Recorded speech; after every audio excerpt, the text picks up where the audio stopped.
Today, from Empower Field at Mile High in Denver, it's a special New Year's Eve edition of the NFL on EA Sports.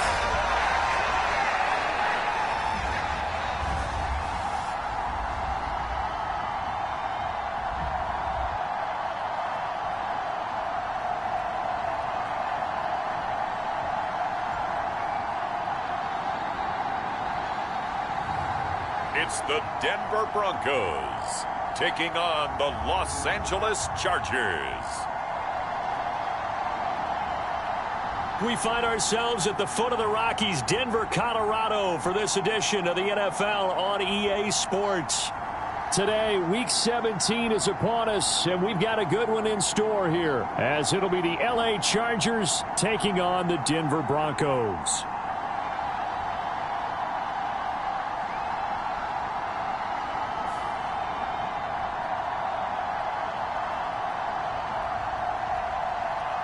With Charles Davis, I'm Brandon Gunn on this final day of 2023, New Year's Eve. Folks are fine-tuning their resolutions. Fitness clubs ready for that January boon. But these two teams have one more important piece of business to take care of before the calendar turns to 2024. And I'll be one of those, trying to get it going in January, trying to get my physical fitness on. But first, we've got a game to get on here. Two teams trying to finish strong before they turn the calendar. And on the flight home, I'll be finalizing my resolution list as well.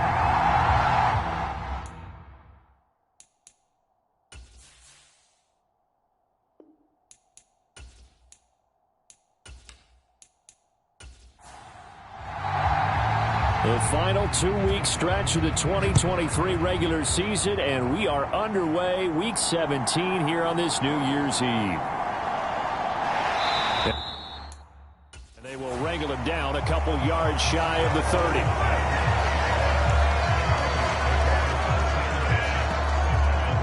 The Broncos offense gets set to go to work, and at the helm in his second season wearing orange and blue, Russell Wilson. And I think that even after a decade in the NFL, he doesn't get enough credit for not just his consistency, but his brilliant play and leadership as well. He's won a Super Bowl in Seattle. He's led his team to another Super Bowl opportunity also in Seattle. His numbers are always terrific, almost always in the Pro Bowl, and all his team does is win. This guy's a natural leader. And he stopped immediately there.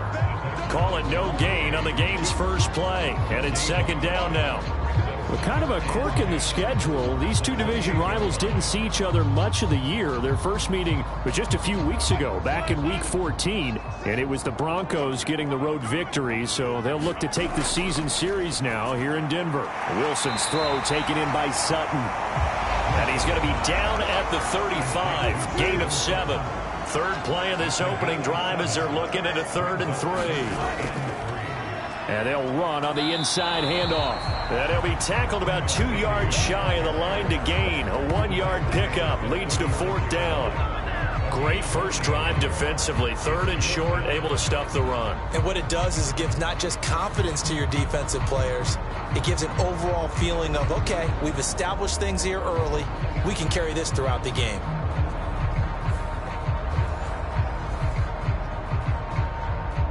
Fourth down, so on is the punter, Riley Dixon. He was only asked to punt once in the victory last week as he sends this one away. That'll be a 43-yard punt, just a single yard on the return. And it'll be Charger football here as they take over. So here come the Chargers as they get set for their first drive. And they will be led out by a guy certainly still trying to prove himself here in the league, the young rookie quarterback. Would you say that last week's performance by him, workmanlike in terms of numbers? 1 touchdown, 1 pick, but obviously a loss. Yeah, and that's the bottom line for him. All he cares about is how do we find a way to win the game. Maybe he leans on a few other parts of the offense and hopefully springs a receiver or two free. And he's going to get this one across the 30-yard line. It's a gain of 13 for number 13, and it gives him a first down. And even though this is a top 5 rushing offense, and we see this especially early in the game, they're going to do their best to keep you honest. They don't want you getting the habit of stacking the box, so that's a good throw there, and they're able to come up with the first down. A quick throw knocked away. It's incomplete. It was Josie Jewell that time making the breakup. If you look at this Bronco defense, this unit against the pass, hoping to get better for sure. Number 25 in the NFL right now. And I think you're going to see some changes in the offseason, whether it's through the draft, free agency, maybe even both. They definitely need some help in the secondary. Found a little room there as he's up to about the 37. 4 yards the gain, and it'll bring up a third down. This defense for the Broncos, they were terrific last week in the win over Denver. I have to admit, I was extremely impressed by what I saw on tape because they stayed in the face of the quarterback the entire game. Trying to get it to Williams, but it's intercepted. And they'll start with great field position at the 41-yard line. Defensively that time, they were in zone coverage. As a rookie QB, what lesson can you learn there? Well, understand this. You saw zone in college, and the defensive backs reacted, but they don't react like they do on this level. So when they're in zone and they see the ball coming to them, they'll react at least a half a second faster. You've got to know where you want to go with the ball and be decisive with it. Otherwise, the end result can be something you don't like.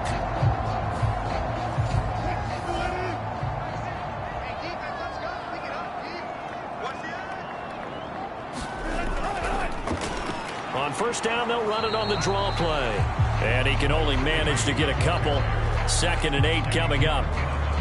What an advantage having a lead guy in the middle of the defensive line, because not only does he take up the space and let the linebackers run free, but he can also make plays himself, as we just saw there. And they'll give him another shot here on the ground. Flashed the stick skills, but didn't get a ton from it. Stopped short of the 35. On third down, Wilson. And he will not be able to hang on through the contact. It's incomplete. The coverage strong, and now it's 4th down.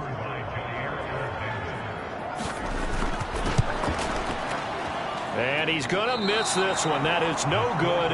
Well outside the left upright, and this will remain a scoreless game.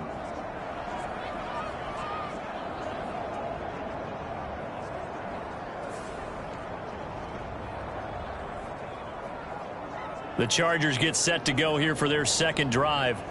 That opening drive ended with the INT. It didn't lead to points, but still not the way they were hoping to begin the game. But how about going and telling your defense, thank you, a huge thank you. You said it didn't lead to points, stalled off that drive. Now they've got a chance to redeem themselves and maybe reward their defense a little bit by putting some points on the board on this one. Yikes, a 4-yard loss really sets them back now for 2nd down. I think sometimes when you're trying to get after the quarterback, maybe it's better to be lucky than great, because I think on that one, he's just trying to get upfield and rush the passer. Instead, the tackle for the loss landed right in his lap. Well, the first play of the drive lost 4. Now they'll look to move it forward here on 2nd and 14. It's Eckler again. And only a couple for him there as the tackle is made at the 42. You look at this Bronco defense. They're currently 21st, Charles, in the NFL against the run. One thing players always tell us is that they never really pay attention to numbers. I don't believe them for a second. They know where they rank, okay? They're not quite at the top, but they're far from the bottom.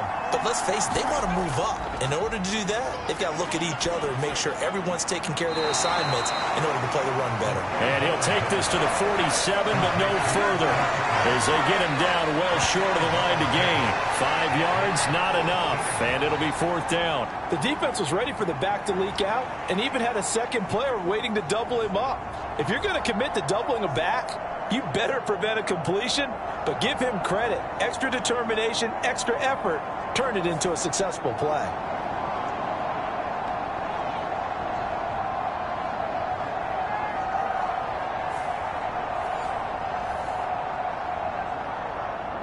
On 4th down, on is Logan Cook to punt. Only 2 punts for him last week in the loss as he gets this one away. 35 yards that time on the punt. And the Broncos take over. 1st down and 10. And the football going back over to the Denver Broncos. And, partner, I know so far, and we're still in the first half, but you love this game as a defensive guy. 0-0. We'll see if the offense can get going on this drive. Well, you know how they talk about music to your ears? How about what it does for your eyes when you watch something like this, right, where these teams are locked in and going at it, no points going up on the scoreboard? I'm loving it. You're exactly right. Well, switch over, though, to an offensive mindset for a moment. What do they need to do here to get on track and get some points?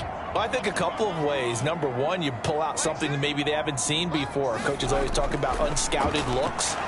Maybe you give them something that they haven't seen on tape, and now you shock them that way. The second, run your basic playbook, but run it so well that you give your skill position guys a chance to make big plays individually. Throwing is Wilson. Work in the middle of the field, and he's got a man complete. And he will have the Broncos first down by about 3 yards or so as they wind up getting 7 there on 3rd and 4. So for this defense, a tall order ahead trying to defend against Russell Wilson. Charles, your keys for how they might go about keeping him in check? Well, before we even get to the keys, let's start with the problems he presents, because he feels pressure so well. He's got a great sixth sense, maybe even a 7th and 8th. He knows where the pressure's coming from. He knows how to slide away from it, sometimes run away from it, and then he finds good throwing lanes to deliver downfield. So to me, it's that pressure inside, big, tall guys to make him try and throw over them and make his height work against him. 2nd and 10. It's Wilson again. Forced out to his left. And he slides and covers up at the end as he's going to be able to pick up decent yardage.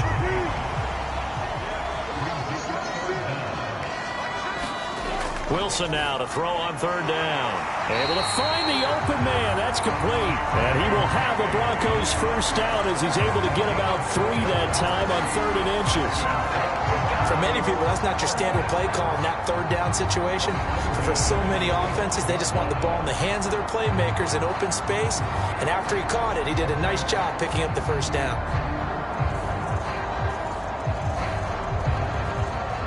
So after 2 first downs, they get another here. 1st and 10 at the 45. Here's a handoff out of the gun. And he's going to get across midfield and into Charger territory. 2nd down and 4.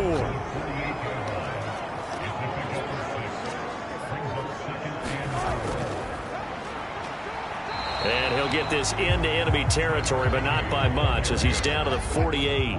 Here comes play number 9 now as they come up on a 3rd and 3. Here's Wilson.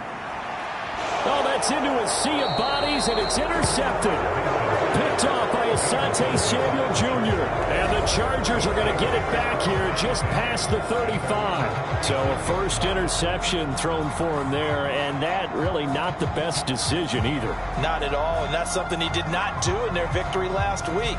No interceptions in that game, but this defense, they're able to take advantage of an early mistake. Now let's see if they're going to turn it into points. Chargers in good field position to start out. 1st and 10 at their 36-yard line. Here's Eckler to begin the drive. This will be stopped about 2 yards shy of the marker. 8-yard gain, 2nd and 2. These are his numbers from last week's contest. 14 carries, 52 yards. It's a pretty mediocre week for him on the ground. Certainly a boon to his offense if he can get a little more output on his touches this week. He should get some more early carries as his team tries to get him into a rhythm. The throw over the middle taken in. And he'll get this one down near the 20-yard line, just shy of the 20. 36 yards on the play. Well, as my dad would say sometimes, I'm just scratching my head here trying to figure out what was going on there defensively. How did you lose him in the middle of the field? If you're going to lose a receiver, make sure it's someone on the short side of things, not deep downfield, that can hurt your defense. So the big play gets them all the way down to the outskirts of the red zone here for 1st and 10. Now they'll fake the jet sweep and give it instead to Eckler. 5 yards is the tally on 1st down. That brings up 2nd and 5.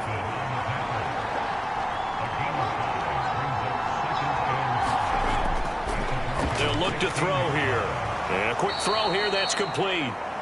So 5 yards here, 5 on the play. And that's going to make it third down and less than a yard. Let's just break this down and make it pretty simple. Key to the drag route, letting the play develop, finding the hole in the defense, and giving your athlete, yes, athlete, a chance to make something happen once he has the ball in his hands. He's got his running back out of the backfield. And the Chargers are going to be set up with a 1st and goal as they get the conversion there on 3rd and inches. And that's understanding where the markers are, because it's not just running to them. Because on the catch, you can actually be pushed back before the 1st down. It's getting past it and allowing that opportunity to drift back towards the 1st down line and still having picked it up. Really well run. Here we go now on 1st and goal.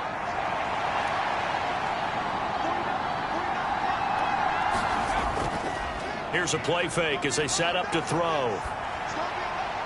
And he's going to drop this off to his fullback. And this is going to result in losing yardage. They're driven back to the 8-yard line.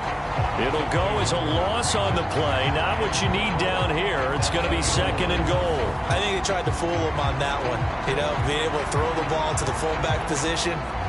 No one was fooled on that play. No, lost yardage. You think they should yank that one from the playbook, at least for the time being? I think what you do is you take it out and you evaluate it next week in practice. On 2nd down, Eckler.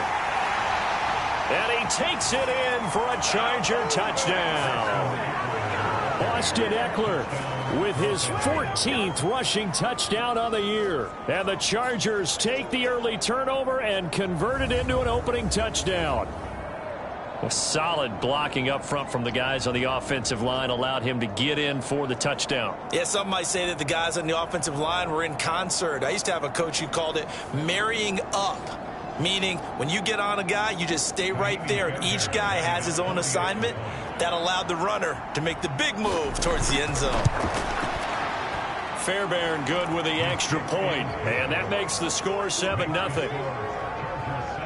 So that winds up a 7-play drive all told. And it's Austin Eckler who finishes things off with a touchdown run.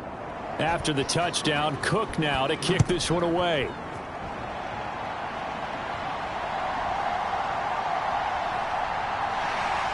And not much happening on the return as he'll get this to about the 23. The Broncos onto the field ready to start their next drive. But not an ideal way to end their previous drive. They threw the interception, Charles, after they had built up some momentum. They were moving the football, but something to at least build on for this offense as they run back out here. Yeah, you're right about that. Up until that last play, everything was working pretty well for this offense, gaining chunks of yardage, getting first downs, really making a push for the end zone, and looked like they had a nice rhythm going. Now you got to have a short memory here. Don't focus on the interception. Focus on what came before it and get back to it. And they get him down, but not before he takes it across the 40-yard line. A 10-yard pickup, and it's enough for a Broncos first down. Absolutely love the run right there. This guy's known for his quickness, but also for his speed. And he's able to get to the second level almost before you blink if you give him any type of blocking. Always talk about slot receivers. They're usually known as quicker than fast. In this case, we've got a guy who's quick and fast, and he used it to great advantage. Back-to-back good plays have him on the move on first down. There's Wilson to throw. And he can't find a receiver, and he's brought down. Multiple players combined for their team's first sack of the game. Okay, was it a breakdown in protection? Did the running back not pick him up? What does it really matter? Sometimes it's just a great play made by the defense. Big-time sack.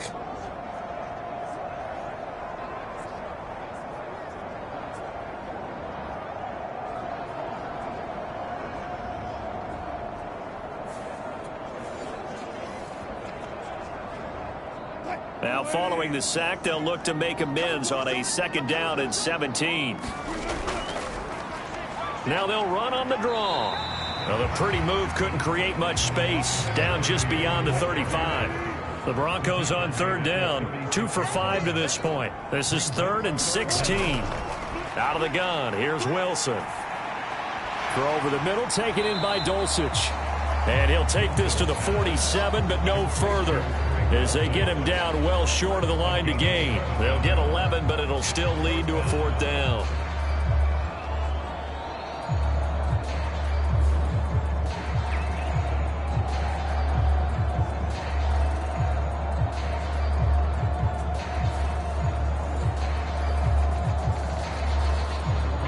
Dixon now to punt it away. Yeah, yikes. Terrible kick headed straight for the sidelines. And the punt over the side in the air, and the spot will be inside the 35. And the LA offense ready for this next possession. Things progressing to plan so far. Their defense has been solid, and they've got themselves a 7-0 lead after the touchdown the last time they had the ball. And this is no time to even think about, hey, are we going to milk the clock? Hey, are we just going to do ball control? This is the NFL. 7-0 leads, they don't last very long unless you continue to push the envelope on offense. And he'll get this only up to about the 35. From the 35, here's a 2nd down and 9. Now a shotgun snap as they'll look to throw. And that's good for a gain of 6. And this will wind up being a 3rd and 3. Coming up here looking for 3 yards to pick up the first. On 3rd and short, they'll try and pick it up through the air. There he goes, right side. And he takes this one back into the end zone. And the Bronco defense has a touchdown. Well, that's what you get, apparently, when you try to take on a Pro Bowl cornerback. I mean, what a play there to make the interception and also bring it back for 6. And he is so good that we've seen teams absolutely stay away from throwing the ball at him. Here, he's just reading the quarterback's eyes the entire way, makes a great play on the football, and turns it into 6. Brett Maher on for the extra point.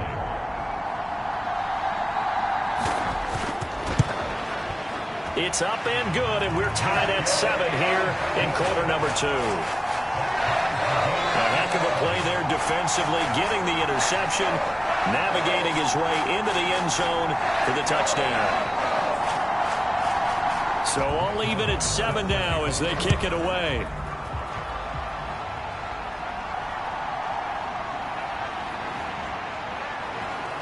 And he's up across the 25 and down at the 28.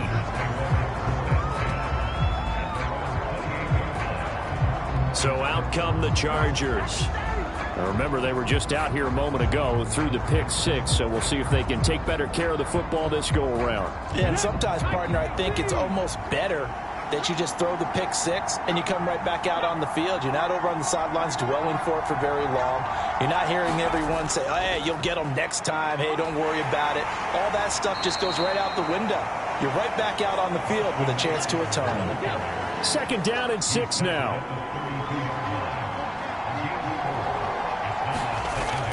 They'll look to throw. Throwing middle, and it's complete.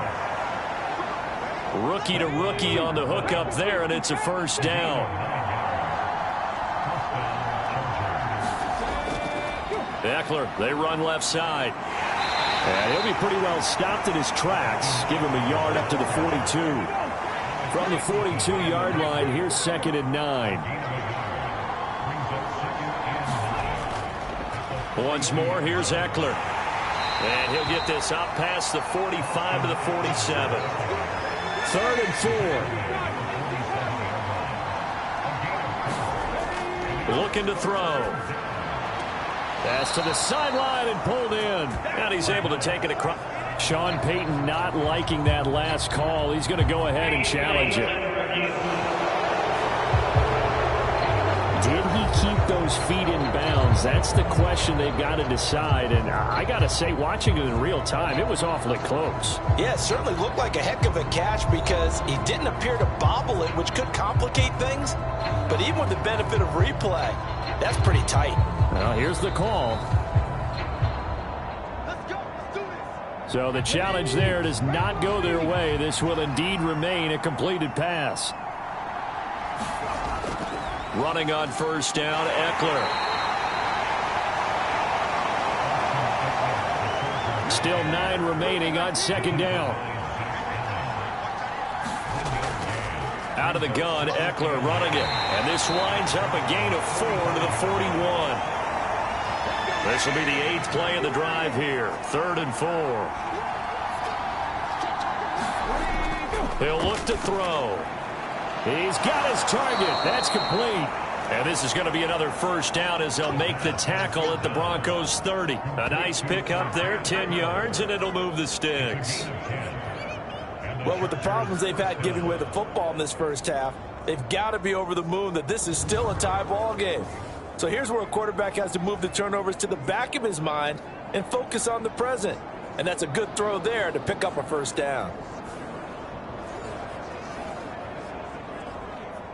So 1st and 10 now from the 30.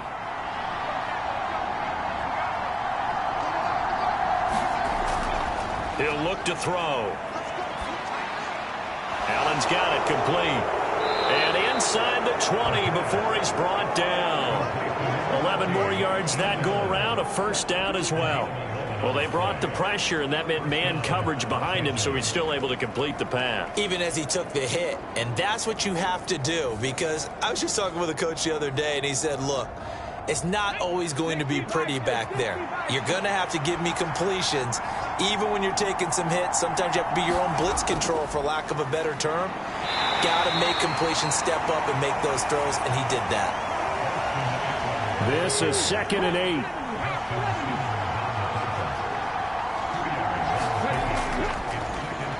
On 2nd down, Spiller looking for space. And he is met in his tracks behind the line of scrimmage. Chalk that up as a 4-yard loss. And now it's 3rd down. Pretty straightforward play there by the linebacker. He saw the run, went with straight-ahead pursuit, and dumped him behind the line of scrimmage.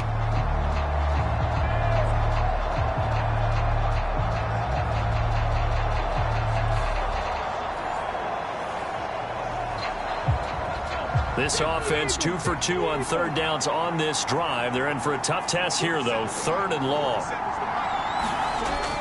They'll set up a throw. And he's going to go down. Back at the 27-yard line. He's sacked. The safety blitz staged to perfection that time as they sack him for a loss of 6. These strong safeties, some people may not realize it. It's really like an extra linebacker, right? It really is, because they're hybrids. Half linebacker, half defensive back. The linebacker in him on that play emerged. Now Kaimi Fairbairn for the field goal try. This from 44 yards away. The kick by Fairbairn is good. And they take the lead here now at 10-7.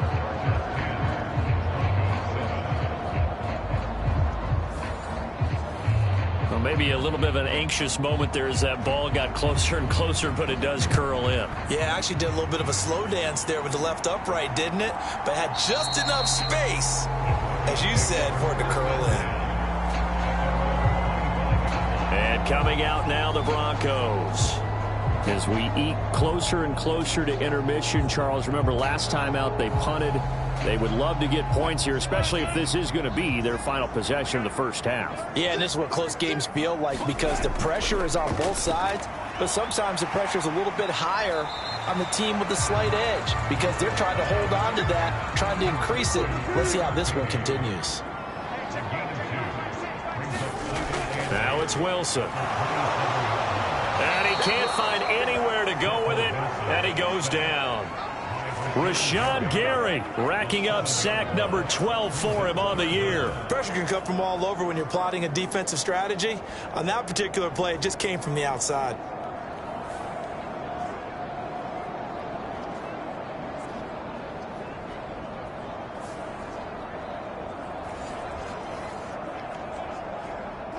It's 3rd and long now for Wilson and the Broncos after that sack.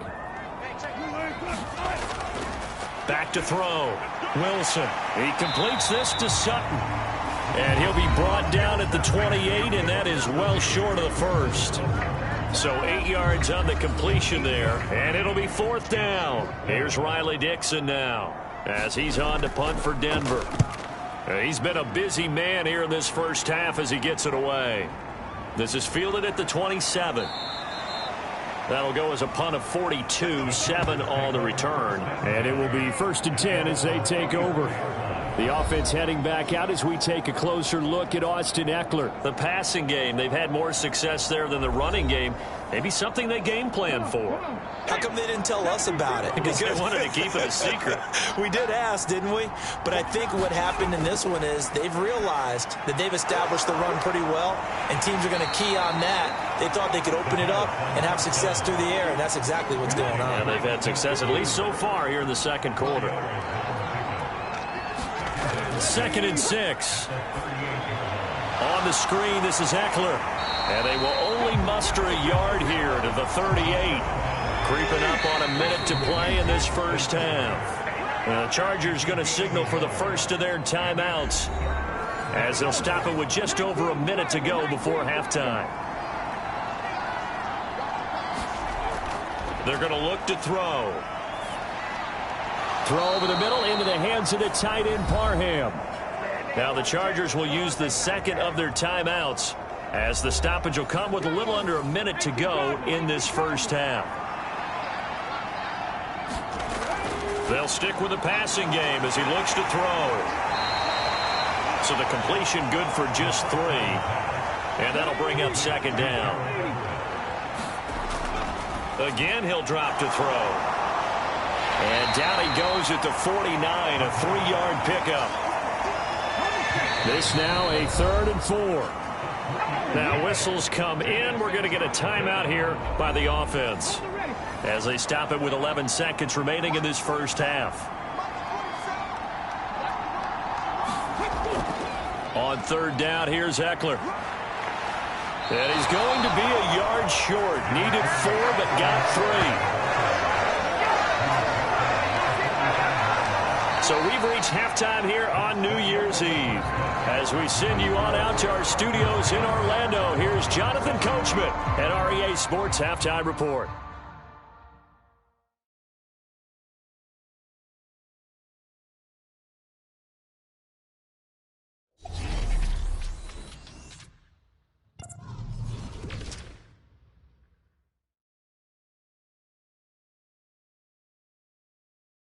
We'll get started up at Lucas Oil Stadium in the capital city of Indianapolis, where it was the visiting Raiders who were able to come away with a road victory. From there, we're off to check out another game. And you can see, currently they trail in that ball game. Josh Jacobs, a touchdown run in the victory. Lastly, let's get to the Windy City, see what's happening with the Bears at home at Soldier Field. And it was the visiting Atlanta Falcons who come in and get the victory. Bijan Robinson, a touchdown run in the victory. It was Austin Eckler who was the star of that first half. He had a touchdown run that helped get his guys this halftime lead.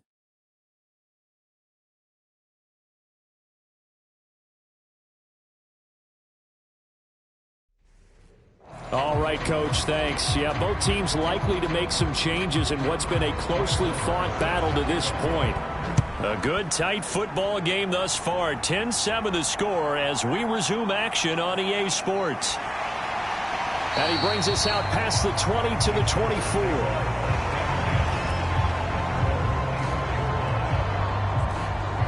The Chargers getting ready to go here to start this third quarter.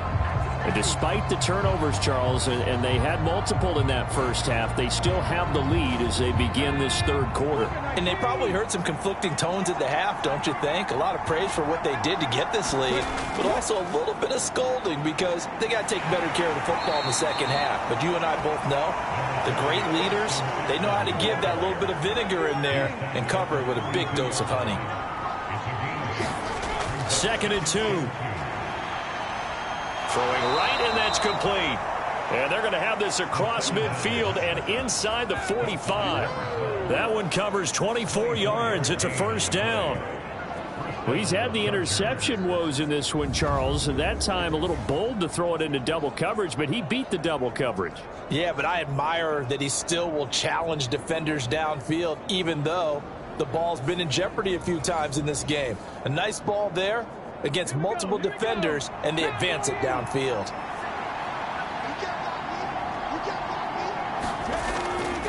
Eckler now between the tackles. And he's going to be stopped at about the 37. Now 2nd and 3. Up the middle with Eckler. And this time not quite to the 30. He'll be down at the 31-yard line. 7 yards there and a first down. This drive is turning into an extended one, and the guy carrying the ball, he's becoming more like a body blows guy. Every carry is putting some damage on the defense.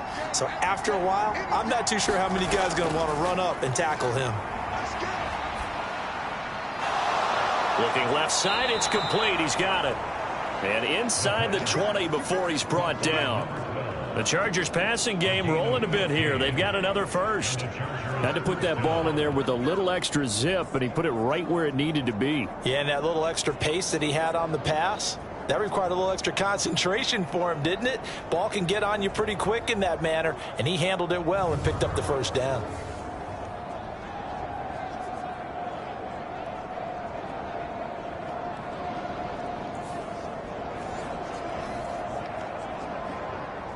So the ball down to the 16 here for 1st and 10.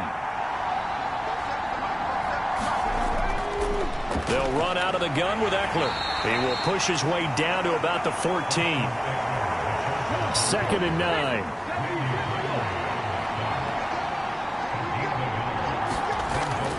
They'll drop to throw. That's caught right side by Palmer. And he's got this inside the 10 to the 9 before he's out of bounds. Back to throw here. Out left, he's got it to Everett. And he'll be tackled about 2 yards shy of the line to gain. A 1-yard pickup leads to 4th down. A short gain that doesn't get him the first down brings up a 4th down situation. Really nice job defensively. They knew where the sticks were. They got the stop before it.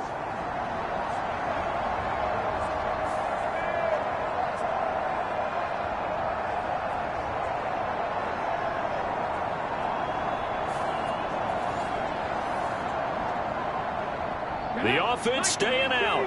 They're going to go on 4th and 2.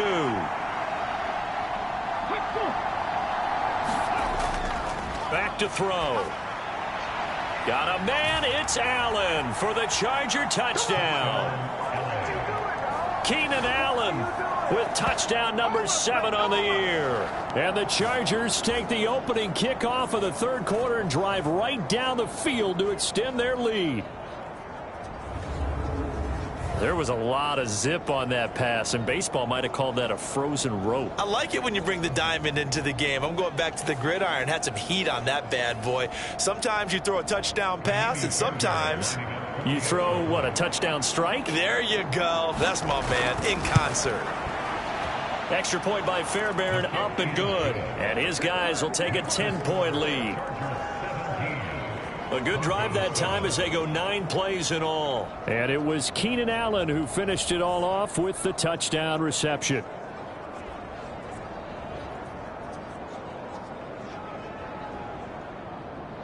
After the touchdown, Cook now to kick this one away.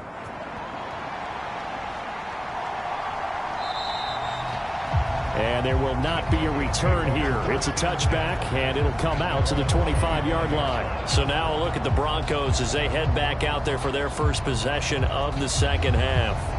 And their deficit a little wider than it was at halftime. Does that touchdown a minute ago change the thinking here at all? I think it does, at least a little bit, because now urgency has to start setting in. You can't go out there and go 3 and out and run the risk of falling behind substantially. But you have to do it without pressing, because pressing, that'll lead you into bigger errors. A gain of 11 to kick off the drive, and it's a quick first down. Oh, that's a nice job of clearing space in the middle of the field for your tight end. He's going to start behind the line and run an angle route, hoping to kind of get lost in the middle of the field. And this is put right on him, and he's able to pick up a first down. So from the 36 now, 1st and 10. Wilson. And he's got his man out of the backfield. That's complete. It'll go as a gain of 4, and that'll make it 2nd down.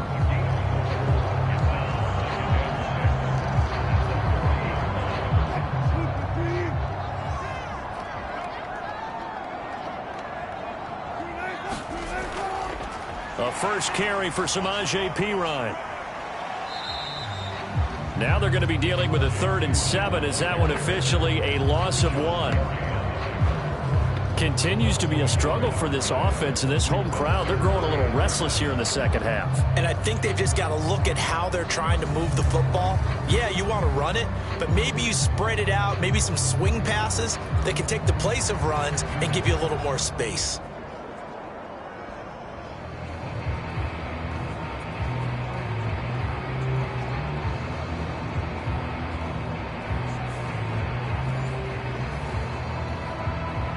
This offense in desperate need of a conversion as they come up on 3rd down. Now Wilson. A tough throw there across his body. It's incomplete. Here's Riley Dixon now as he's on to punt for Denver. He'll send this one into the mile-high air, and it's a good one. They call it 38 yards on the punt, no return. And they will take over 1st and 10. L.A. readies for its next possession. This drive here beginning probably with a pair of motivated groups. Remember, the offense scored a touchdown on their last time out. Looking to repeat that in Charles's defense. They were very frustrated after giving up 6 the last time on the field. And frankly, it's just a battle of wills in a lot of ways because you know they're both motivated. They both game plan for this drive, and they both have specific outcomes in mind. To me, it just comes down to who can execute better and which side can step up and assert its will over the other. This will be a gain of about 8 to the 27-yard line.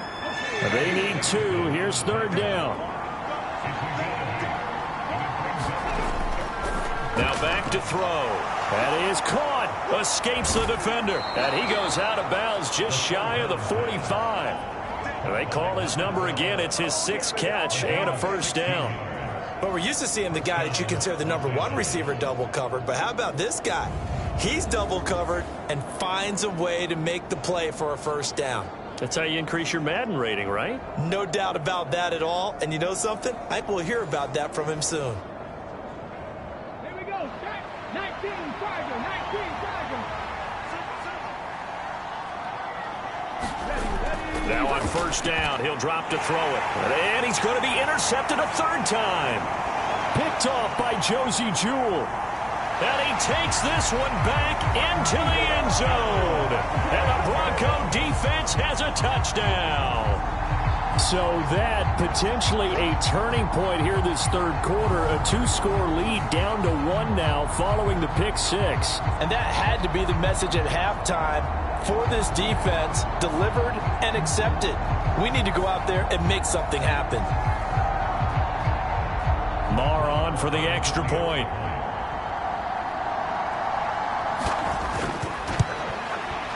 And this is up and good to make it a 17-14 game. So the defense creating some points, not only getting the interception, but then returning it to the end zone for the pick 6. So they throw the pick 6. They'll get another shot at it now as this one's in the air.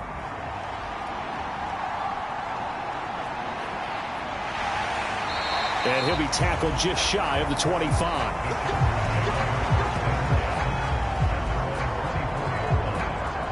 The Chargers ready to take over.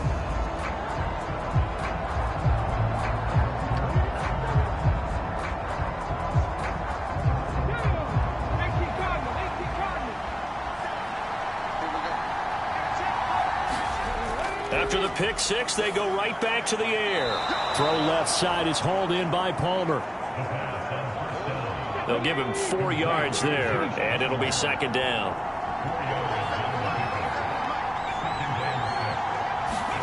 Oh, they're going to run a little pop pass here.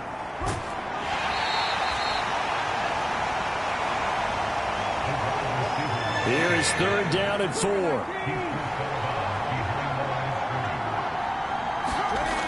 From the shotgun, he'll look to throw. And he'll be taken down, but he does have 1st down yardage. 7 yards there. Good enough to move the sticks. And that's one of those where it feels like backyard football in a sense. You say, forget about the route. Just run to the open spot in the middle of the field, and I'll find you. Good throw, good concentration on the catch, and they pick up the 1st down. So from the 36 now, 1st and 10.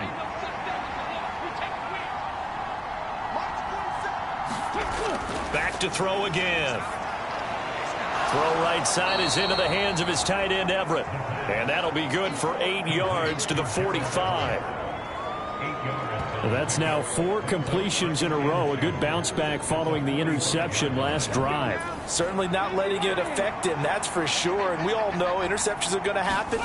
So the big trick, don't let it affect you going forward. Most of the good quarterbacks, they just tell the ball boy, get that one out of the rotation, give me a fresh ball, and let's go. He's got his offense moving again. They'll try to pick up the first with Eckler. They're able to convert with a gain of 4. On 3rd down, that's a good job of situational football and understanding where the first down marker was and getting there.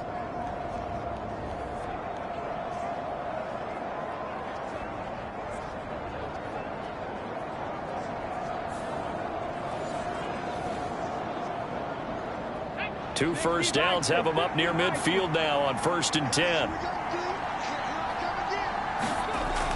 They'll set up to throw. A little short pass. This is Everett. So the completion good for 6 yards. And that will bring up 2nd down.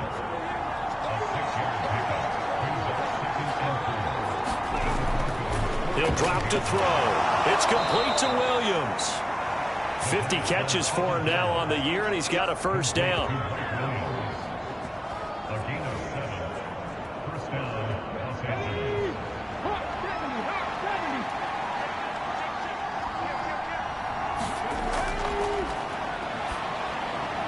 And his pass is intercepted for the 4th time today. It's Sidney Brown with it. And he takes this one back into the end zone. And the Bronco defense has a touchdown. So this whole game gets flipped on its ear right there. The interception, return for a touchdown, and this lead changes hands here in the 3rd quarter. And it certainly felt like this defense had a read on what was going on the offensive side of the ball and said, let's cut down our coverage a little bit. Let's be in a position to make a play on the ball.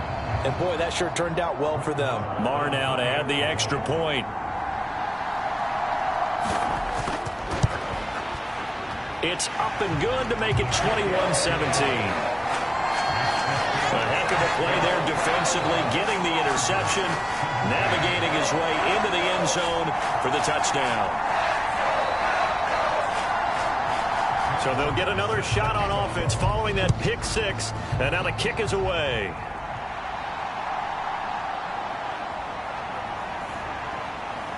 And able to take it past the 25 and up to the 28-yard line.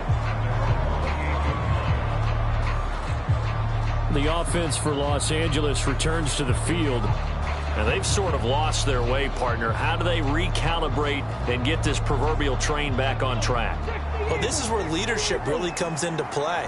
How's the head coach handling it? The offensive coordinator? Sometimes they just make a joke. All right, guys, you had your fun? All right. Throw it out the window. Yeah, let's get back on track here. And sometimes that'll work just fine. I guess it's time now to lean on that leadership. Solid way to start the drive. 13 yards, picking up the first. That's tough to play zone defense when they can just curl up right there in front of you. Yeah, absolutely. Well, we talk about finding the soft spot. Defensively, how do you make sure they don't find the soft spot like they did there? Tough to do, because what they normally will do is run routes that'll pull you out of that spot that they want to get into. That's what we call not taking the cheese, right? Don't go for the mousetrap. But it's hard to do because when you see a guy cutting that in that direction, you tend to go towards him.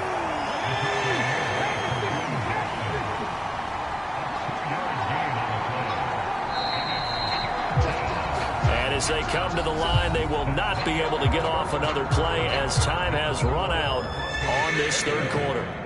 But we'll return with more after this. You're watching the NFL on EA Sports.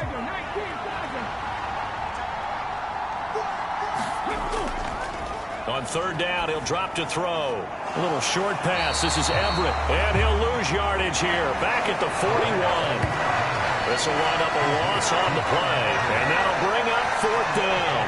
In today's NFL, we're accustomed to the tight end getting downfield and creating plays, and wreaking a little havoc in the secondary. Not on this one, though. They diagnosed that one really well. Tried the dump off, lost yardage. Here's Logan Cook now, as he'll kick it away for the second time.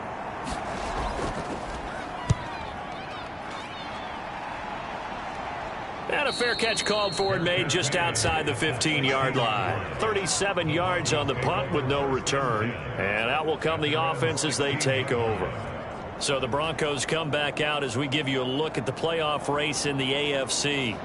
Well, including this week, 3 weeks remain in the regular season, Charles, and it is going to be interesting to see how this playoff picture sorts itself out before we head into the postseason. Competitive, entertaining postseason, that's what we're always striving for. I think we get it during the regular season, too, because you never know how things are going to go during the final weeks of the season. Every team pulling out all the stops to get a better seed or just to get one of those 7 seats at the table. These guys certainly are not hiding what their intention is. They're absolutely showing it. They're definitely not going to sit on this lead here in the fourth quarter. From the 32 now, here's 1st and 10. To throw is Wilson. And he can't get rid of it. He's taken down. Kenny Clark able to drop him for a loss of a couple. He's certainly one of those quarterbacks that can burn you with his mobility, but that time able to hem him in and get him to the ground. Perfect descriptor right there about how they kept him in the pocket. Excellent job of containment, but they were still able to continue to bring such strong pressure without letting him escape. But how about those guys in the secondary as well? Kept the coverage tight, plastered to the receivers, and left no real options for him to throw it downfield. And he gets this to the 35. Good for a gain of 5. On a 2nd and long, it's really nice to see an offense that has enough confidence to run the football in that situation. I think that goes back to their practice and game planning. They've seen things that they've seen on tape and in previous games that led them to believe that even in a long-distance situation, they can still run the football and gain enough yardage to put themselves in a good spot on 3rd down. And this pass broken up. The contact well timed there, and now 4th down. Critical play in this football game, because if they pick up the first there, that clock keeps rolling. Has to be a little frustrating for them because they know that if they pick up a 1st down there and continue to eat away at the clock, really increases their chances of closing this one out. Now they're likely going to have to give the football up and sweat it out on the sideline. Good coverage there holds him to just a 2-yard return following a punt of 44. And now out on the field, here comes Los Angeles. Their defense accomplished step 1 of the mission. They forced the punt. Now they'll look to erase that deficit and take a 4th quarter lead. They'll come out throwing here on 1st down.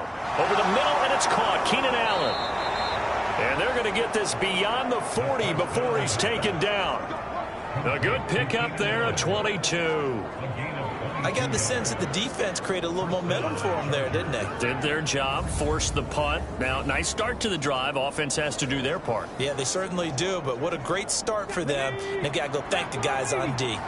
One play has them up past the 40 already, and another 1st and 10.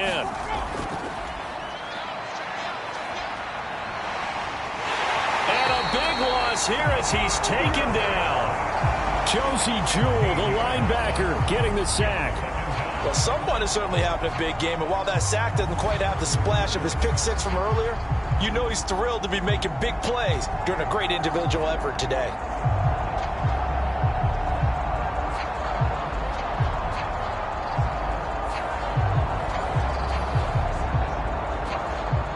After the sack, oh, they're staring at a challenge basically from the other side of town. It's 2nd and a country mile. Now left side, a completion to his tight end. He'll be stopped at the 35, but not before he picks up 7 yards. They need 18 yards here on 3rd down.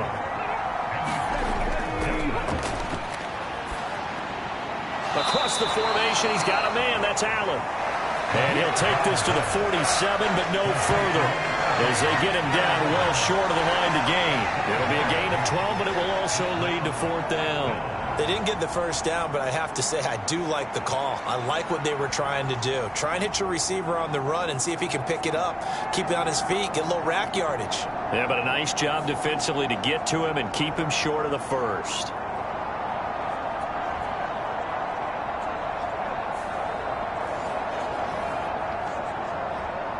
Here's Logan Cook now as he's on to punt for L.A. He'll get off a fairly short kick here as this is toward the sideline.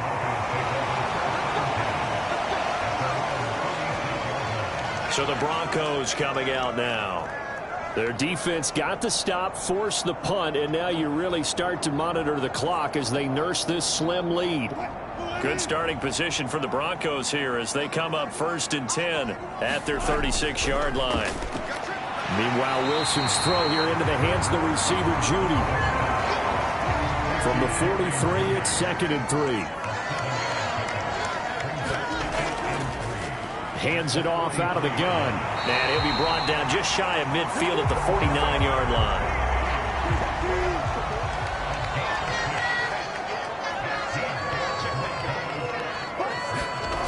Well, throw on 1st down with Wilson. Short throw caught by Dulcich. And they're well past midfield, just a yard or two shy of the 40. A 10-yard pickup, and it's enough for a Broncos 1st down.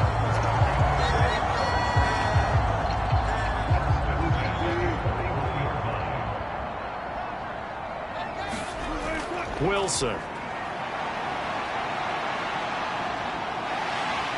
And he'll protect himself at the end here as he winds up getting pretty decent yardage. Now 2nd and 5. Throwing is Wilson. And he'll slide to a halt here, still a little shy of the 1st down marker. The offense on 3rd down tonight, not so hot. 2 for 9 to this point. They're looking at 3rd and the nose of the football. And he's going to have the 1st down yardage as he's down at about the 30-yard line. There are a lot of different formulas to winning football, but one constant over the years, winning on 3rd down. That pickup there was big because they had struggled throughout this one.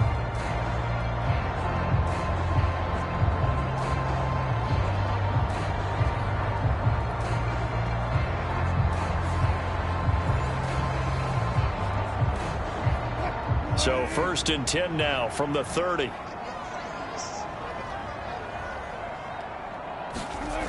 Now it's Wilson. He'll find his tight end. It's Adam Troutman. And he'll get this one down to about the 20-yard line. From the red zone now, here's Wilson on 1st down. Oh, no, he lost the football. And picked up by the Chargers. And a big turnover there as his guys will get the football back. Well, partner, here's where team football gets tested a little bit because I know the defensive guys were over there chilling on the sidelines, and all of a sudden, they heard the sudden change call because that fumble puts them right back on the field, and they've got to go out and finish the game now themselves. Absolutely. Nursing that slim lead here in the 4th, a costly turnover. Let's go now. Happy Lions.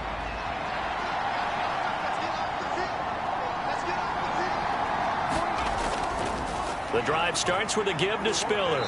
And some room for him there as he'll take this up to about the 15. Here's a 2nd and 5.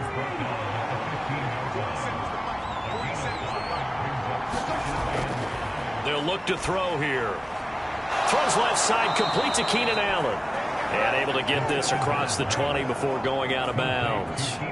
That catch puts him over 70 yards receiving now as he's got a 1st down.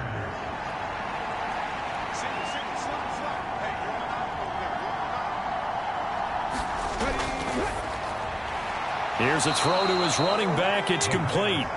Give him a gain of 5 on the completion. And it's 2nd down.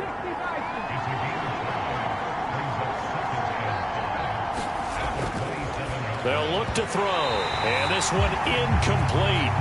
Too much contact to hold on to that one, and it's 3rd down.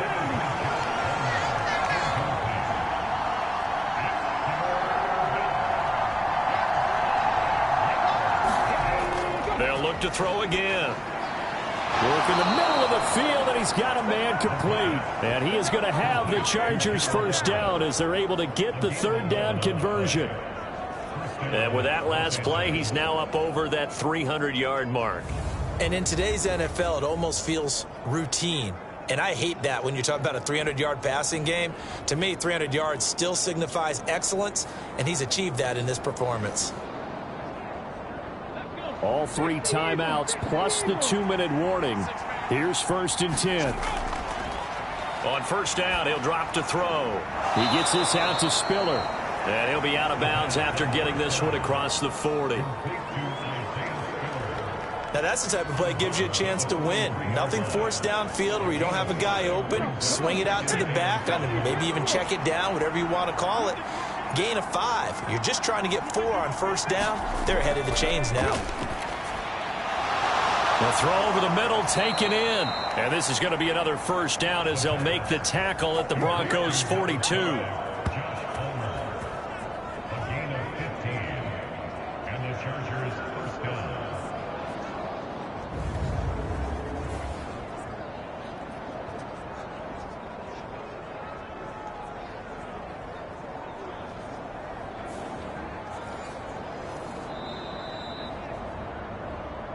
Fourth quarter, down to the final 2 minutes, and we've got a one-score game. So it's Charger football as we welcome you back from the 2-minute warning. They come up on a 1st and 10, desperately needing a score here on what could be their final drive. And he's going to get this one down to the edge of the red zone. Here's 1st and 10. They'll look to throw. He's got it. It's Spiller. And he'll go out of bounds in the red zone just inside the 20. Here comes 2nd down. Back to throw. Well, this is caught by Williams. Well, this crowd into it now. 3rd and 2. And that's going to be incomplete. The contact there enough to jar that ball free. And it brings up 4th down. With that incompletion, reality is staring them right in the face. This entire game is down to the next snap.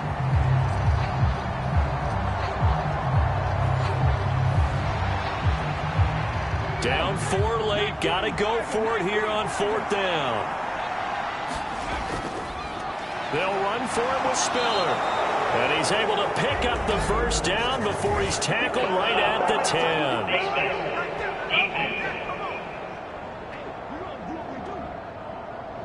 Charles, they're trying to protect this lead late. Those are the types of mistakes they could afford to go without. But the last thing you want to give them is help in completing a comeback, which is exactly what that penalty does. Now 1st and goal.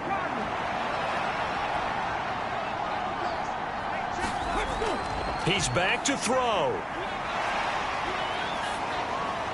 And he just throws this one away.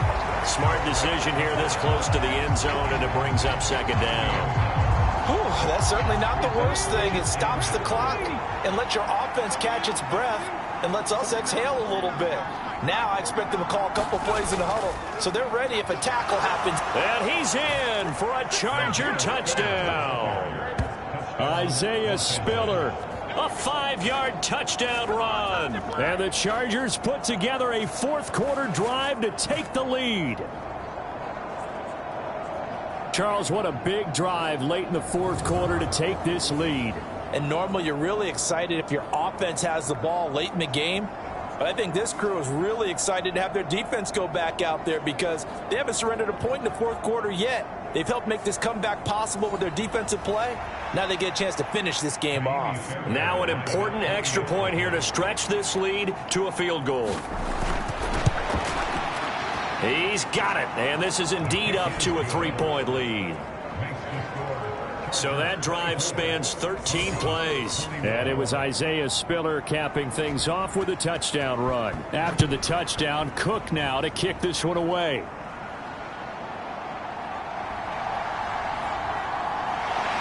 And it's a pretty good return here as he'll get this up to the 29.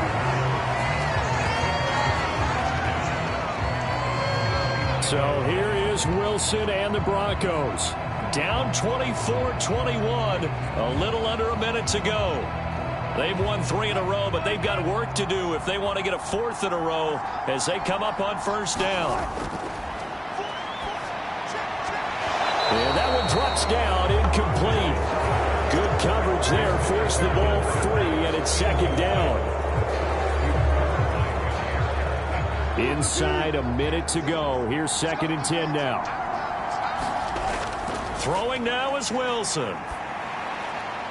Caught by Dulcich. And he slips up past the 45 before being tackled. All 3 timeouts still at their disposal. Here's 1st and 10 now. Wilson's throw taken in here by Patrick. Now the Broncos are going to call the first of their timeouts as the clock will stop with just under 30 seconds left to go. Here's Wilson. And he will slide to a stop. He does have the first down. Now the Broncos going to use the 2nd of their timeouts. That'll leave them with just 1 remaining in this 4th quarter of play. Now Wilson escaping the pressure right. And he'll be out of bounds, able to get it down to the 25 there. Here's 2nd and a yard.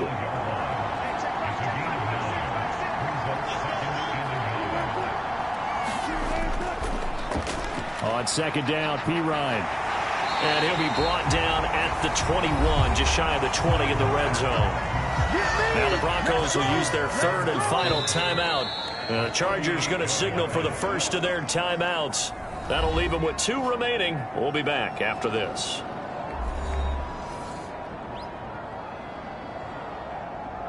So here we go. Maybe the biggest kick of the game forthcoming. This to potentially send us to overtime.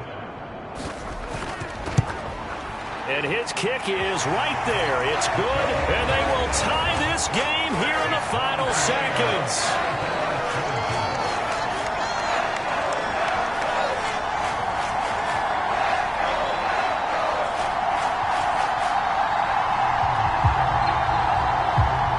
So a money kick there in the final seconds, and now, barring any hijinks on the kickoff here, partner, I think you and I, we're going to settle in for a little overtime. And I wouldn't have it any other way. This has been a dogfight all through regulation. No reason to think it won't continue in the extra period.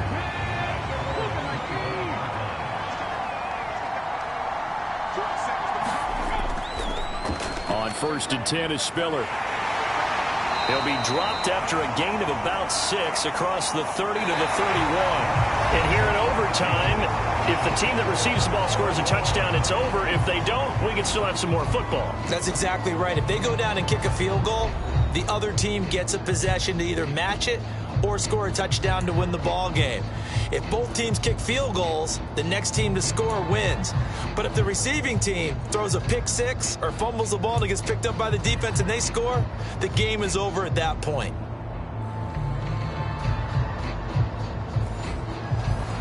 So 4 quarters couldn't settle the winner, and now the Chargers going to get the first opportunity here in OT as the kick is away.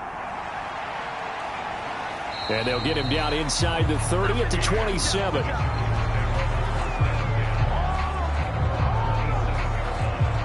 Here's the Los Angeles offense as they get set to take possession. And everyone knows the OT rules, Charles, but pretty simple formula. They go down and get a field goal, we continue play, but if they can find the end zone on this possession, ball game over. And as meticulously as all teams plan for a game, I don't doubt for a second on that offense coordinator's play sheet, he's got some overtime plays that he wants to run. I know it sounds crazy, but they plan for everything. 1st and 10 all the way throughout the game, 2nd and 7, whatever.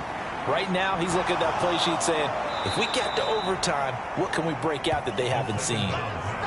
3rd and 1, trying to keep this drive in overtime going. A big one coming up.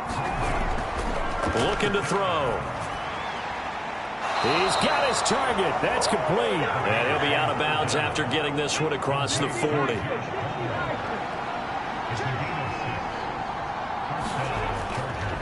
They run behind center with Spiller. And he sneaks his way forward only for a couple here. 2nd down.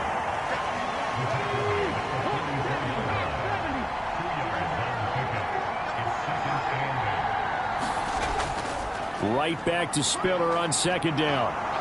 And that's going to be good for a Chargers first down as he's got this up to the 45-yard line. They go with the ground game, pick up the first, now in plus territory. And that changes the whole mentality of a play caller, doesn't it? Once they cross the 50, they feel like they're in the strike zone, all right? You don't have to be in the red zone to take those big shots downfield or go after the end zone. Right now, that might be available to them. And now this first drive in OT continues. So a 1st and 10 now in Denver territory at the 45-yard line. They keep it on the ground with Spiller. Give him 5 on the carry there, and it'll be second down.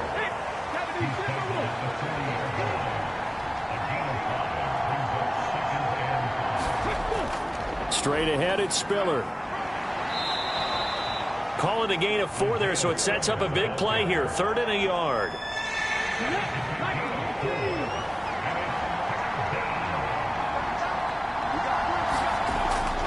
They'll set up a throw. Pass taken in by his big tight end. And he is going to have the Chargers first down as they're able to get the 3rd down conversion. Shaping up to be a very efficient opening drive here in overtime. And can you feel the tension building?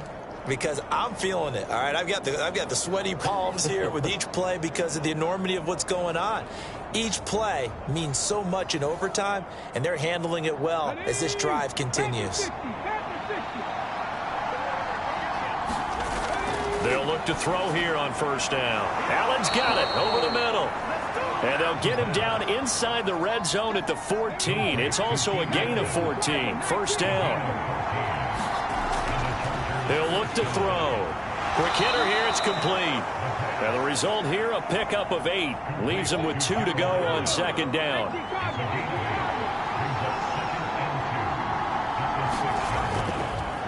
On the handoff, Spiller. And the stop will come inside the 5 at the 4.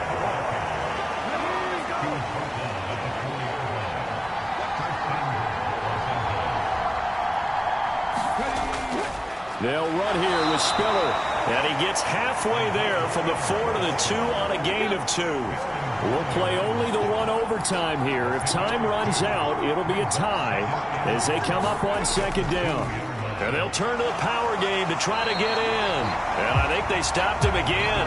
They did at the 1-yard line. 2 minutes left in this overtime session and still all tied. Another chance to maybe end it right here. This is 3rd and goal. They'll give to Spiller. And he is in for the score. And it is absolute stunned silence here as they win it on the road in overtime. As the fans exit back out through the turnstiles, not happy looks on their faces. Feel like they probably let this one slip away at home in overtime. I would agree with that, and their unhappiness hurts the guys at the concession stands on the way out, right? Not stopping to buy something for the kids. They just want to get home.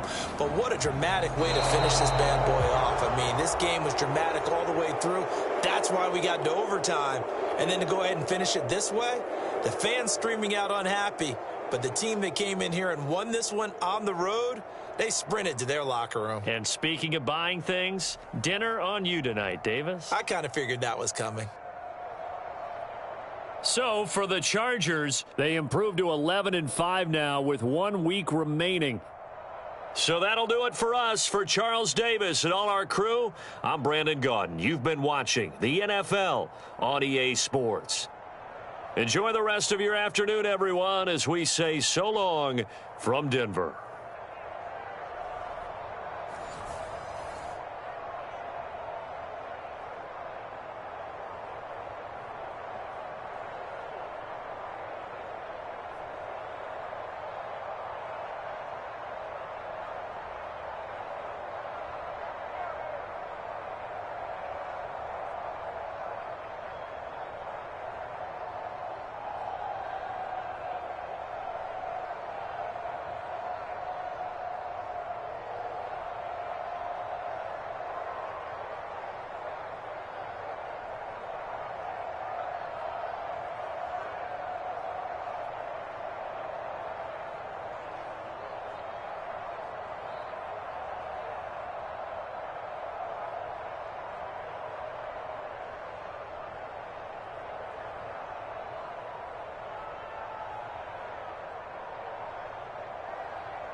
today.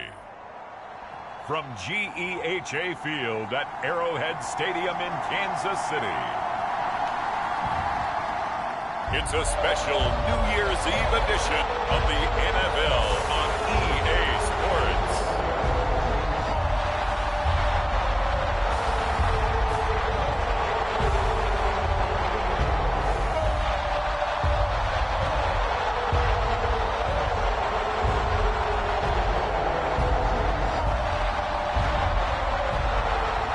It's the Kansas City Chiefs taking on the Cincinnati Bengals. From one of the loudest venues in the National Football League, you get a look there at GEHA Field at Arrowhead Stadium here in Kansas City. Coming up, a rematch of last year's AFC Championship game, as it'll be the Cincinnati Bengals taking on the defending Super Bowl champions, the Kansas City Chiefs.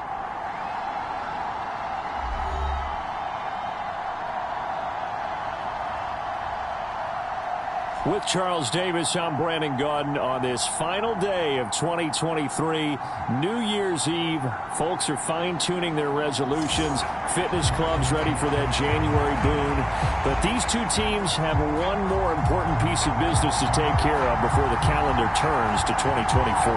And I'll be one of those trying to get it going in January, trying to get my physical fitness on. But first, we've got a game to get on here. Two teams trying to finish strong.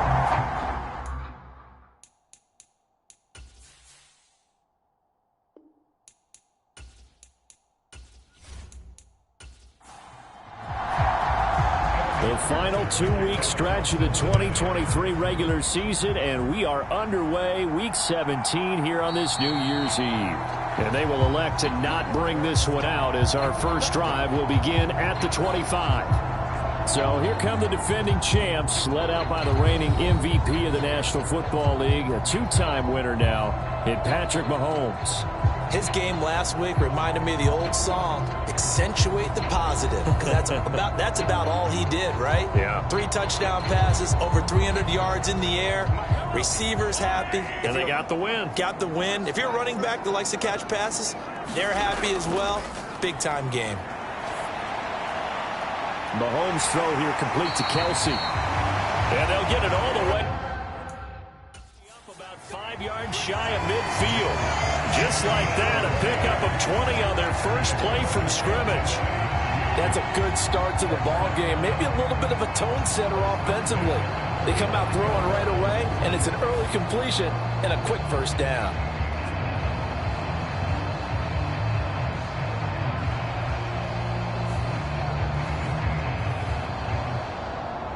The big play to start him out has him at the 45 already. Here's Mahomes to throw. Throw left side complete. That's James. So just 3 yards on the completion there. And it's second down. You talk about this Bengals defense. And this unit, very tough to throw against. Currently second best in the NFL. And this is where we talk game inside the game. Top 5 passing offense versus top 5 passing defense. I wouldn't be surprised defensively if they change up coverages a bit more than usual to try and combat what they expect to see. 2 yards still to go. Third down now. Now Mahomes. Able to find the open man. That's complete. And he will have a Chiefs first down as they're able to convert by plenty there on 3rd and 1. So, Charles, this defense going to have its hands full all game long, you'd have to figure, facing the man second in the NFL in passing yards. What's the course of action here defensively? Well, we all know that every down seems to have equal importance. But for this game, they're putting it all on 3rd down. Make sure they stop them there, get off the field, and that way they can turn the ball over to their offense and feel good about how this game's progressing. Mahomes now on first down. And he'll be hit as he releases it, and that'll fall incomplete. 2nd and 10, a very chilly day here, but no snow. And I got to say, if it's going to be this cold, I want snow. You should see Charles' face. He's looking at me like I'm crazy. Here comes the 7th play of this opening drive. They've moved it well, but here's 3rd down. Throwing now is Mahomes. The Bengal pressure gets him that time. Down he goes. DJ Reader in there to get him, and on the season now, that is 9 sacks for him. It always helps for a visiting team to come in and set the tone on defense. In fact, when we talked with them prior to the game, they said they wanted this home crowd to feel like they had to hide their valuables when they were in town. Well, the home crowd quiet now early. See if their offense can take over and get some points on the board. On 4th down, Tommy Townsend to punt for Kansas City.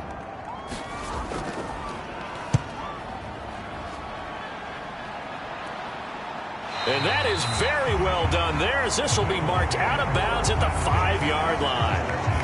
That is how you flip field position. That's an absolute bomb of a punt. Downs it inside the 5-yard line. Absolutely ideal. From that position, you're hoping to get it down inside the 15, inside the 5. Superb. So here are the Bengals now with a long field ahead of them. And they will be led out by their rookie quarterback. So this is where we find out about the game plan and the trust factor, don't we? In this situation, the natural thing is take care of the ball. Run it inside. Everyone cover it. Just, get yourself some room and let your punter punt it out of there. But when you really got a QB you can trust, you might want to take a little shot early and try and create some space. We take a look at his numbers on the ground last week. Pretty good, as he found himself in the end zone on 2 separate occasions. And those are the most important numbers, because no matter what you pile up prior to the goal line, getting in is all that matters. Putting those numbers up on the board, and they love them when they're 6s. And he gets this one just shy of the 35 to the 34. No one there to help out downfield, but no problem. Scrambling for 22 and a first. Facing 2nd and short, that gives you a chance to go for a bigger play through the air.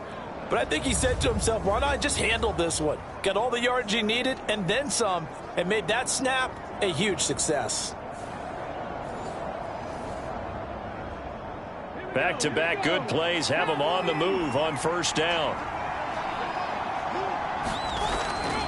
Now back to throw. He gets this to Devontae Adams. And he gets this one to midfield before he's brought down. Another nice gain, 16 yards there and a 1st down again. Well, from their point of view, this game could not be starting out much better, could it? Force a punt on defense, and now they're moving it crisply on offense. Crisply, I like that. Like that? Yeah, moving it very, very well. Looks like the defense on their heels a little bit. You put a score in here, long way to go, but you're right, that's a heck of a start. Yeah, and I think this is where the play caller is looking at his play sheet and saying, do I have that dagger play? Do I have that play and just finish them off right now? Because I think they'd love to gain that big advantage early. Yeah, this will leave them a yard short. Nice pickup of 9 yards on 1st down. From the 41, this is 2nd and a yard. A give to Barkley out of the gun. And he's going to get it down to the 33-yard line here. So they'll come up 1st and 10 now from the 33. They'll run it again with Barkley. 5 yards on the carry. Good pickup on 1st down. Clock rolling as we hit the midway point of this 1st quarter. 2nd and 5. It's caught here by Adams. And he'll be brought down with a 1st down as the tackle's made at the Chiefs' 17-yard line. The Bengals passing game finding a rhythm. They've got another 1st. So from the 17 now, here's a 1st and 10. Back to throw here. And he'll find Chase on the right side, complete. And the Bengals are going to have a 1st and goal as he'll be taken down at the 7-yard line. From the shotgun, he'll look to throw. And it's caught. Touchdown. T. Higgins, his 6th touchdown of the season. And the Bengals are on the board first here on the road in Kansas City. One of the keys to their long winning streak has been scoring first. An ideal drive right there, getting the first 6 points of the ball game. Do you go back to our meeting with the offensive coordinator? Remember what he told us? Absolutely. With some teams, I script to probe in the early part of the game.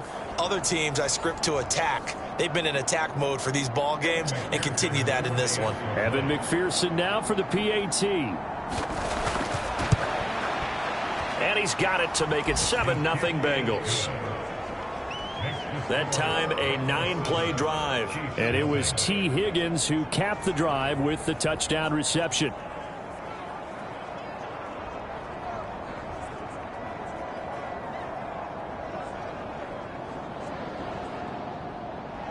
After the touchdown, McPherson on to kick this one away. This fielded right at the goal line. And ultimately cannot get this out to the 25-yard line as he's dropped at the 23.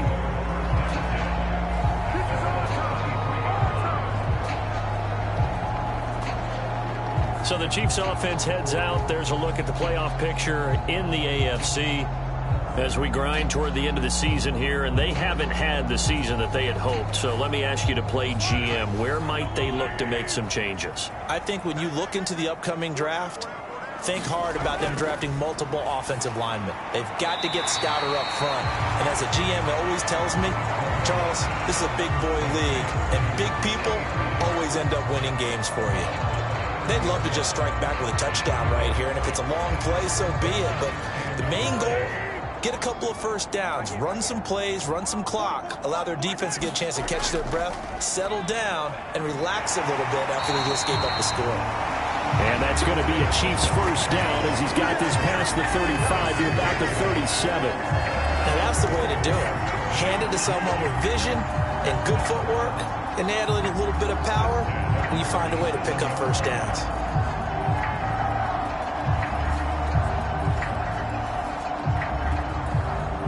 Line of scrimmage, the 37 on 1st and 10. They'll send Rice in motion. Mahomes taps this forward. It's a jet sweep. And a 6-yard gain gets him right around the 43. Line of scrimmage, the 43 on 2nd and 4. Shotgun snap to Mahomes. And that'll be incomplete. Took a pretty good shot as he tried to pull that one in. Couldn't hang on, 3rd down. Now they face a 3rd down and 4 after that incompletion on 2nd down. Mahomes going to throw. That is caught. And he'll be taken down, but he does have first down yardage. Give him 6 yards, and they do convert on 3rd. 3rd and 4 is always a tough call. Maybe a little too long to run for it, but not too long to hit him on the quick slant. And that was well executed. Found the window and zipped it right in there.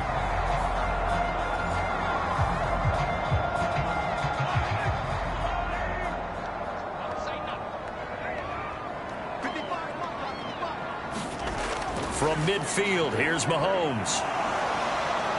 And he'll be taken down by the Bengal pressure. B.J. Hill breaking through to get him to the ground. It's a loss of 7. He found his way into the backfield, and he simply would not be denied. Well, they say that life's all about opportunities, and that holds true when you're playing defense as well. How about him seeing that chance, making the most of it, did a great job of wrapping him up and bringing him down. Don't need it all back at once, but you figure they're going to need something here. 17 yards to go on 2nd down. To throw, it's Mahomes. The tight end Kelsey has it over the middle. It's a pickup of 12, and that'll set up a 3rd down. And that was yardage that they needed there after the sack on 1st down. They didn't get all of it back, but now they look at 3rd down as a manageable situation, one that they have a much better chance of picking up. Looking to throw is Mahomes.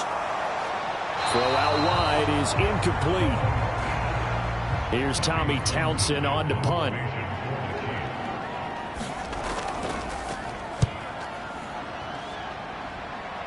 And now where will the side judge stop his walk? That's the question. He says it crossed out of bounds at about the 17-yard line. Out comes Devontae Adams in the offense for their next drive. And the previous drive put him up over 1,000 yards for the season. So now it's what you like to refer to, my friend, as gravy time, right? It is. I mean, he's done it, right? He's accomplished the goal. So the good players, they relax a little. They bask in it. They think this is, okay, we've done what we set out to do. The great players decide to push that number as high as they possibly can. I don't expect him to have any let-up in his game the rest of the way. Great thing if you're on the opposite side. He's such a weapon. He just opens things up for the other guys around him. Yeah, if you're the opposite receiver, you should expect a few passes to come your way, too, because I've got to kick coverage in his direction. And he's going to be dropped quickly right there at the 48, a couple yards shy of midfield. A first down there on a pickup of 25.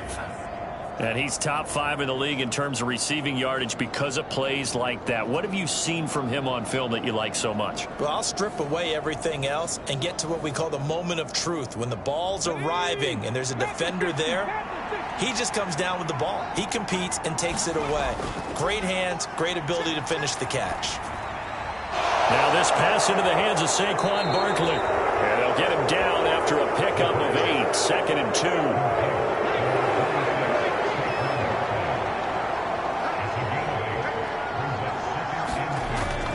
Up the middle with Barkley.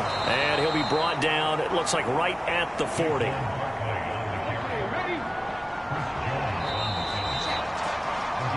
After 7-0 on EA Sports.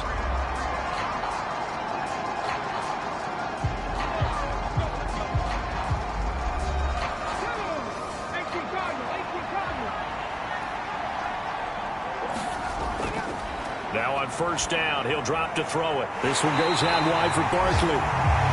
So no gain on the play, and it'll be 2nd down. So, Charles, you know, for this offense, we've been talking all year about how difficult it would be to run the table. And you gave me your chances early in the year. You thought maybe 25%. A few weeks ago, you thought closer to 50, but not quite 50. Now here they are, 15-0. This is happening, isn't it? I think it is, Brandon, because I do believe this team is too invested, too well coached to fall asleep at the switch now. And I think it ultimately benefits them to stay engaged all the way through the season, because make it to the finish line, then they get the open week to refresh and re-energize. But if you get off the gas now, that can really hurt you come playoff time. Well, they've certainly gotten him involved in this first half, and on 3rd down, they looked his way again. And what a delight for his quarterback to find him and keep the drive moving.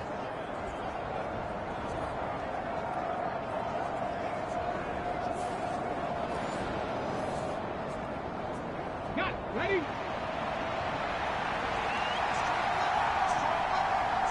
They'll send a receiver in motion left. And he'll get it here on the touch pass. And he's going to be out down inside the 20 at the 15. It's a gain of 13, and the Bengals have a first down. Just a simple tap pass, but it pays off in a big way. And sometimes the simple stuff causes the most problems for a defense, because there's a breakdown in communication there. When that receiver goes behind the line of scrimmage and it looks like he's going in motion. Touchdown, Bengals. Davante Adams with career touchdown number 94. He ties both Jerome Bettis and Priest Holmes on the all-time list. And the Bengals go up by 2 touchdowns. Well, this has been a flawless start for them. They score, they get the stop, and they score again, Charles. Complimentary football at its finest. You just mentioned how they got it done. They scored. The defense got the ball back for them. They score again. That's the way you win ball games. Extra point by McPherson, up and good. And it's now 14-0. So that drive consumes 9 plays all told. And Davante Adams able to finish things with a touchdown reception. After the touchdown, McPherson on to kick this one away. From a yard or 2 deep, here comes a return. And only able to get this to the 19, so probably should have opted for the touchback. And the Chiefs offense ready to go again. And they're in a bind early here, down 14-0. Are you worried at this stage or still too early? You're worried. You're just trying not to transmit it to the rest of your team. You want to make sure that they stay positive. But at the same time, you're wondering, how are we going to move the football? What do we have on this play sheet that can work? Get back to basics is usually your answer. And make sure you find the guy who can move the ball fastest for you if you just get it in his hands. Yeah, still second quarter. You get points on the board here. I think you're feeling okay. Pacheco gets it again on second down. And he's upended after a gain of 4 up to the 25-yard line. This offense so far on third down, they've hit 2 for 4 thus far. This is 3rd and 4. Oh, I'm not sure he saw the linebacker there as that's batted down and incomplete. Here's Tommy Townsend now as he's on to punt for Kansas City.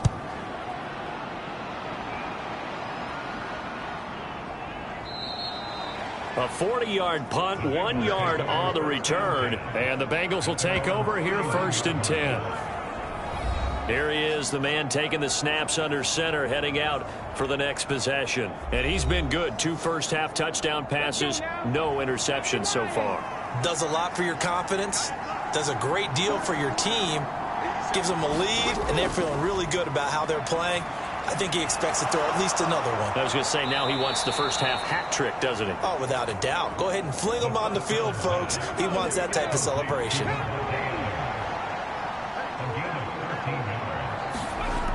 Back to throw now on 1st down. Going underneath, he's got Hockenson. And taking it across midfield and just shy of the 40. That one good for 15, and the Bengals get a 1st down. For many teams, the evaluation of tight ends has really changed. We used to wonder about how they would block first and foremost. Now we want to know how these guys can run, because we envision them in offenses catch the ball. How much yardage can they gain after that? And that on display there for a good pickup. So now 1st and 10 in Chiefs territory at the 41. And that nearly a turnover, but it's incomplete. Oh, fortunate to retain possession there, and it's 2nd down. Barkley, inside handoff. And he'll take it inside the 40 to the 39-yard line. 1st down marker at the 31. It's 3rd down. He'll look to throw. That one taken in by Adams. And he'll be brought down with a 1st down as the tackle's made at the Chiefs' 18. 21 yards there on 3rd down. Well, that was a fun one to watch right there. A nice in-breaking route and plenty of room in the middle of the field. And he was able to get behind the linebackers and grab the completion for a really good pickup.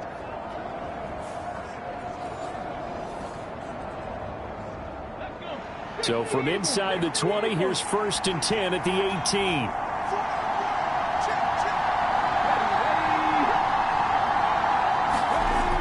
Back to throw.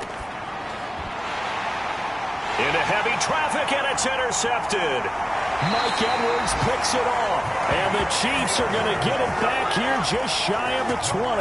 Absolutely a golden opportunity missed there to add to their lead and really cap off an impressive drive, because they've got the advantage and plenty of time to add to it. But on the flip side, plenty of time for an opposing comeback as well. So when you have the chance to distance yourself now just so early, partner, you know you don't want to let it slip away. Here's the Kansas City offense now as they get set to take over. The results for them so far not that great. Well, not good at all. 3 drives, 3 punts. Yeah, and now what you're doing is you're looking at your play sheet. You're trying to figure out what you're going against defensively. I wonder, are they showing them something they haven't seen or anticipated in practice, and maybe that's throwing them off? Or do they just have to go to a different play calling section and try and run some offense that way? From the gun, it's Mahomes. A quick throw there going to be batted away and incomplete. Receiver coaches preach to their guys all the time, separation. That's what's going to make the play successful. That time there was very little, and I think they were actually fortunate that it was only knocked away and not intercepted. They come up to the line now facing a 3rd and 10 after the incompletion. Mahomes now to throw. Screen play, McKinnon. And that's not going to get it done. He'll come up well short of the 1st at about the 21. 3 yards, all they could muster there, and it'll bring up 4th down. Boy, that was certainly well read defensively. And the key to any screenplay is space to work. And there was none to be found there. And they tackle it for just a short gain.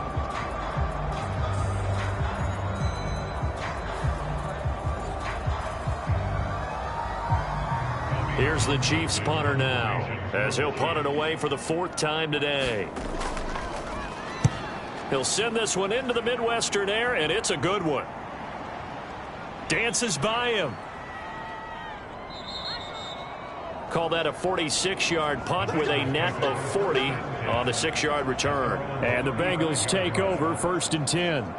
Cincinnati's offense coming back here onto the field. It's been a good first half so far. They're up 14-0. Points here, they could really put them in command before intermission. Yeah, and it's all well and good what they're seeing and how they're feeling right now. But this is the NFL. How many times have we watched 14-0 leads evaporate and quickly? So how have we seen them combat it? Continue to run your offense, but don't back off at all. Don't start looking at the clock. Don't start thinking about, hey, just take care of the football.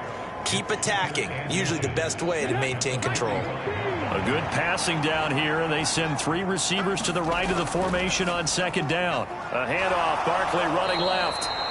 They'll get 3 as the drive continues. It's a 1st down.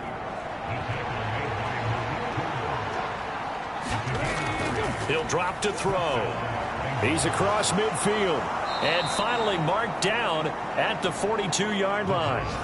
10 yards there and a Bengal first.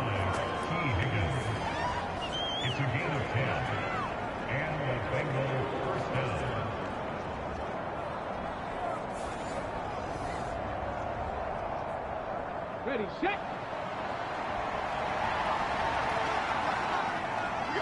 Let's go.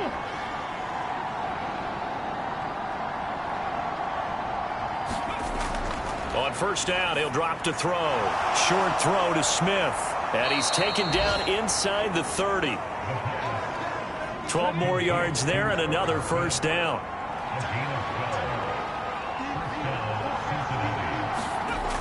They'll look to throw. He's got his tight end over the middle, T.J. Hockenson. This will be stopped about 2 yards shy of the marker. 8-yard gain, 2nd and 2. Now that's staying ahead of the chains. Really good pickup on 1st down, hitting the tight end there. Now it brings up a 2nd and manageable. Just found a hole in that zone. Quick slant caught by Chase. And they work this near the 5. He'll be stopped at the 6. Mark that as a gain of 16 to set him up 1st and goal.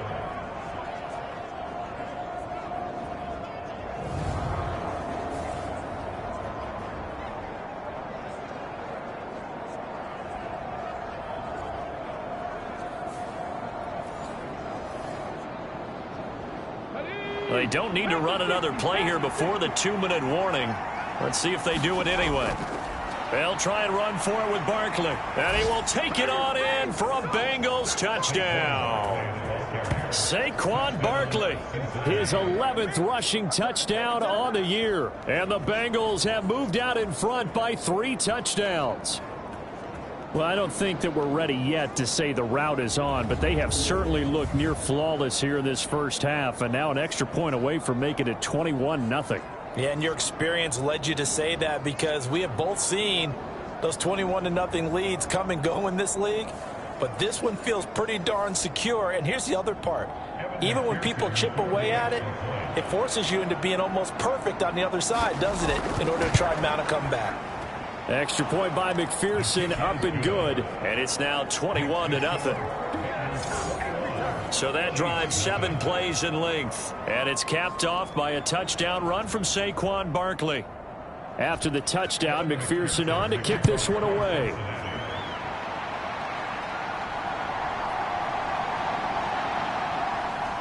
And he'll be stopped up at the 25.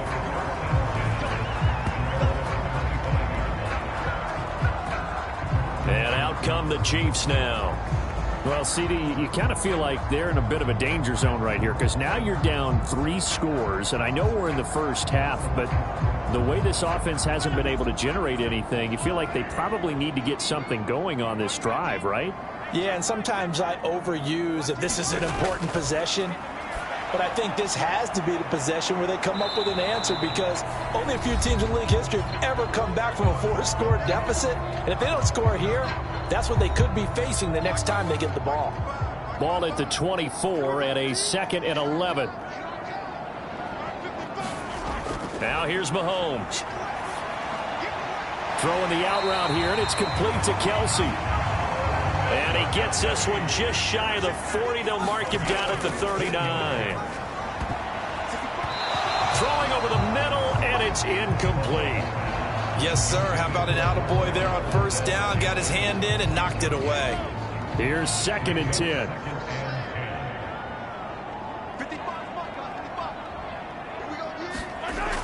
Again, he'll drop to throw. It's Kelsey on the ground. 9 yards, and that leaves him just short, so it'll be 3rd and less than a yard. They'll stick with the passing game as he looks to throw. Work in the middle of the field, and he's got a man complete. And he will have a Chiefs first down, and he'll have it by plenty as they're able to keep the drive alive on 3rd and inches. Meanwhile, Mahomes' throw taken in by Valdez-Scantling. The Chiefs will use the first of their timeouts as they'll stop it with exactly a minute to go before halftime. This offense finding its legs now. Here's another 1st and 10.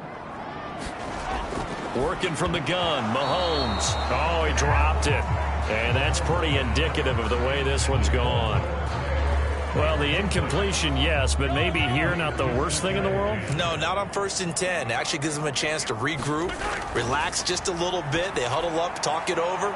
Then they get a chance to continue their drive. Now another timeout called for by the offense as they get the stoppage with a little over 50 seconds to go in the first half. They got to get it to the 21 here on 3rd down. They'll look to throw again. He gets this one complete to Rice. And he's brought down, but not before he reaches the 8-yard line. They're able to convert on 3rd down, and that sets up a 1st and goal. And this is an offense in need of getting a few good things to happen. Here's one right here. They've had their share of struggles in key moments, but that's a nice throw and nice work after the throw. And they're set up now with a 1st and goal. Throwing into traffic there, and that's complete. They'll get this halfway home from the 8 to the 4 on a gain of 4. Now a 2nd down throw for the end zone, but it's incomplete. Big play coming here. It's 3rd and goal. Now it's Mahomes again. Ball had his hands on it, couldn't bring it in. Pretty symptomatic of how this game's been going.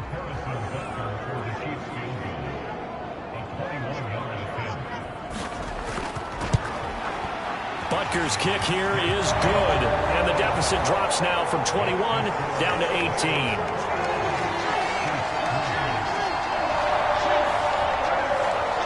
So a conservative decision there, but it does put him on the board. And I know the players hate it and the coaches hate it, but sometimes you just got to take the points when they're there.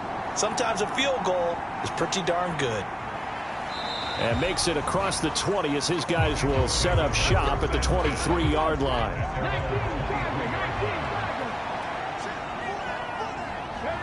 All that remains is to snap this once, and that'll do it for the first half of play. So we've reached halftime here on New Year's Eve. As we'll send you down to Orlando, we check in with Jonathan Coachman for our EA Sports Halftime Report. Coach.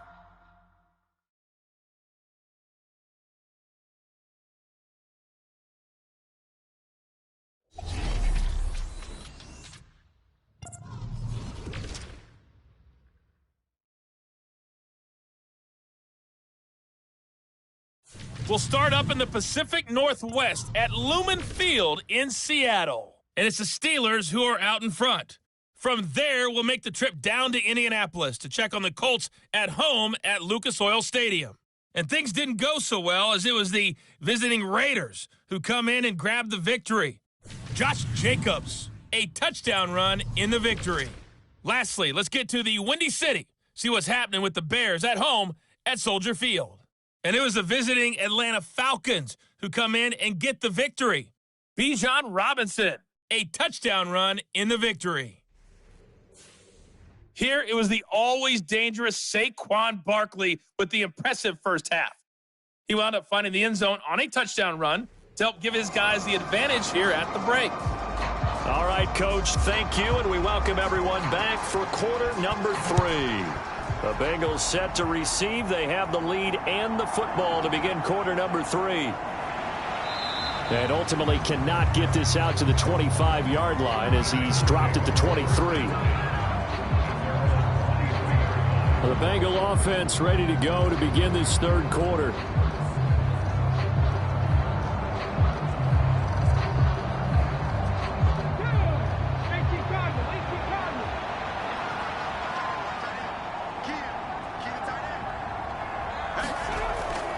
second half begins with a run from Barkley. And nothing much materializing there on the first down run. He'll get a couple, and that's it.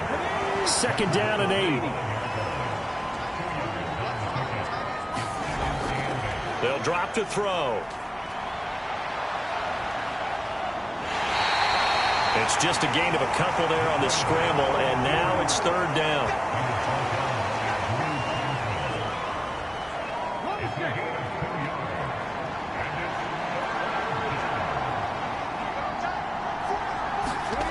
They're going to look to throw.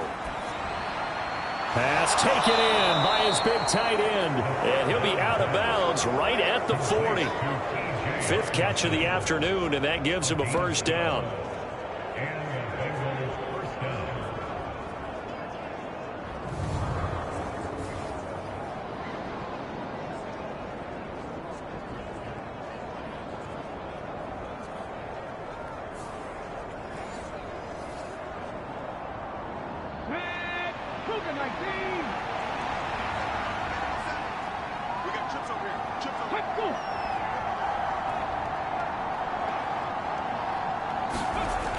Looking to throw.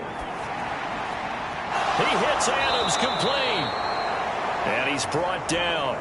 5 catches for him in that first half, and that's number 6 that we just saw, and also a first down.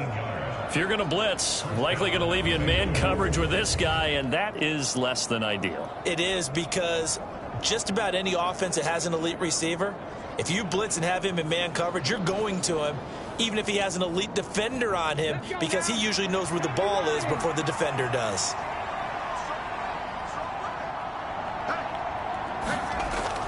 They'll look to throw here on first down. Over the middle, that's caught by Chase. Calling a gain of 6 on the play, and that's going to bring up second down.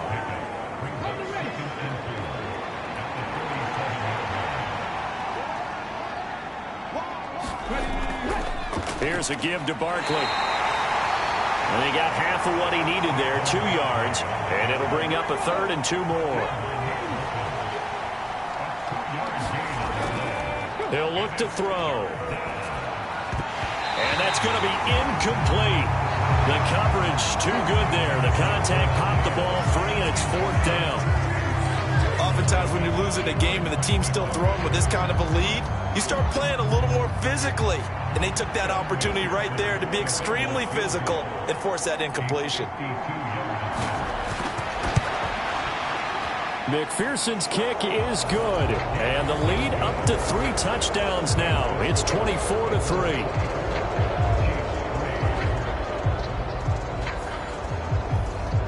These kickers now, it used to be that a 50-plus yarder was cause for celebration. Now seemingly automatic. Yeah, isn't it funny when we prepare for a game, when you look at the backgrounds of these kickers, it's interesting, isn't it, to find out they were all-state quarterbacks, receivers, defensive backs, all-state wrestlers, right? Baseball players. We're finding athletes all along, and now they're just specialists putting it through the posts. And as this offense makes their way back out, it's AFC playoff race time as we give you a look. And with the final fortnight of games upon us, teams jockeying for position. Some of these games really starting to take enormous importance, as they always do this time. Now the ball comes loose, and the Bengals grab it. And he's able to get it back to right around the 27.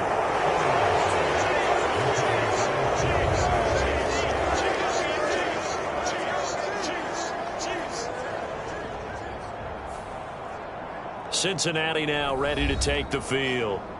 Last time out, you remember their drive stalled, but thanks to their kicker, booted a long field goal to at least get them 3. Now here they'll try to do better and find the end zone. And in our experience, how much fun is it for coaches to know that they've got a kicker who can nail it from long distance? Now, the hard part is, as an offensive play caller, you don't want that in your head too much where you're relying on it, and he goes out and gets the job done for them. But I'm quite sure he would be content to just kick extra points from here on out. Yeah, absolutely no question. I think his teammates would be okay with him just kicking the extra points as well. Well, this is an awfully tough route to defend in man coverage because he lines up on the right and then runs a crossing route back to the other side of the field. So as a defender, you're not only trailing him the whole way, you're also looking out for your own guys to make sure you don't get yourself picked off. And then you can't catch up in time to prevent the completion. They'll set up to throw. This is caught. Nice job defensively to hold him to 4, and now it's 2nd and goal. They kept the receiver in the short field, but that let his quarterback get the ball quickly to him before either guy in double coverage could react.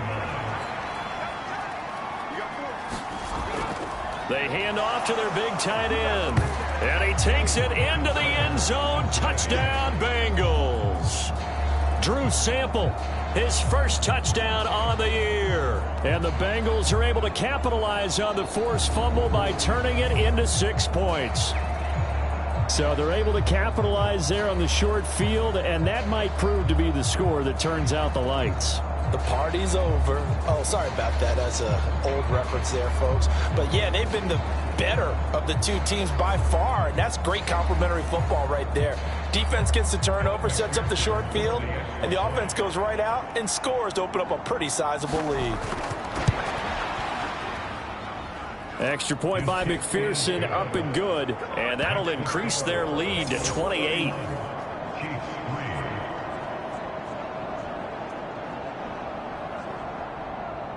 After the touchdown, McPherson on to kick this one away. And here comes a return from just beyond the goal line. And he returns this to the 22.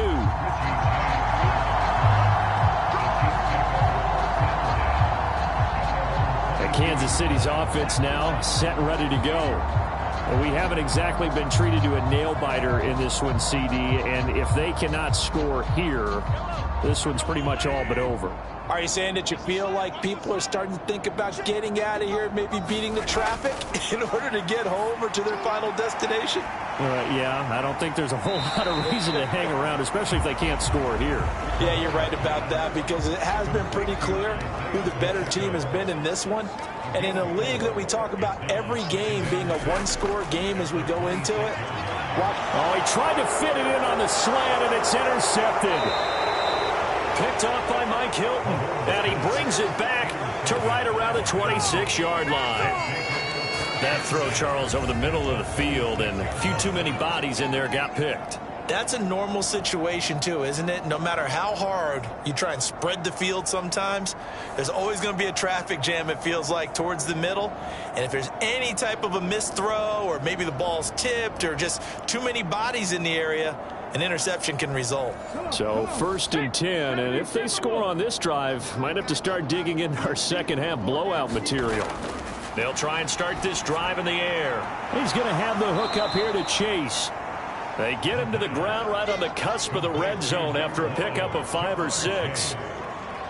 But it appears that they read man defense and went to the out route, and what you have to do on that one is the receiver's got to make sure he works the defender towards the middle of the field to give himself space to cut to the outside and have that ball delivered with good timing, and they got it done. From the 20, here's a 2nd and 5. Out of the gun, they'll look to throw, and that is incomplete. A lot of force bearing down on him there. He could not hang on. It's 3rd down. They'll look to throw here. He's got his target. That's complete. And he is going to have a Bengals 1st down. They needed 4. He doubled that. He wound up getting 8. So he turned to a trusted, familiar face in that 3rd down situation. It paid off. Yeah, you go to your veteran receiver in that spot, so you can't underestimate him when he's on the field. Defensively, make sure you know where he is, because he understands how to get open in key situations. From down at the 12, it's 1st and 10. Back to throw again. Oh, what a read on the outside as it's intercepted. It's Joshua Williams with a pick. And he will take this one home. It's a touchdown. Make it back-to-back weeks now with a pick 6 for him. He had one a week ago. Talk about being in the groove, and what are the odds of what we're seeing right here? You don't see it happen very often. Listen, if you get a pick 6 in a season, it's been a big year, let alone back-to-back weeks. I'll tell you this, I wouldn't play cards against this guy in the locker room. Harrison Butker is on for the extra point. And he puts this one through. It makes our score 31-10. So the defense creating some points, not only getting the interception, but then returning it to the end zone for the pick six. So they throw the pick six. They'll get another shot at it now as this one's in the air. Taken at the goal line. And he'll go down as this drive will start at the 25-yard line. Marching back onto the field now, Devontae Adams and company getting set to go. And I know that they double-teamed him a couple times, but not a ton. Whatever they're doing isn't working. He's up over 100 yards. We'll see how they adjust. And when they do that, they weaken their defense in other places as well. And how many times have we done games where we've seen a guy have a big game like this, but it's usually not by himself, is it? Usually it opens it up for other people to have big games as well.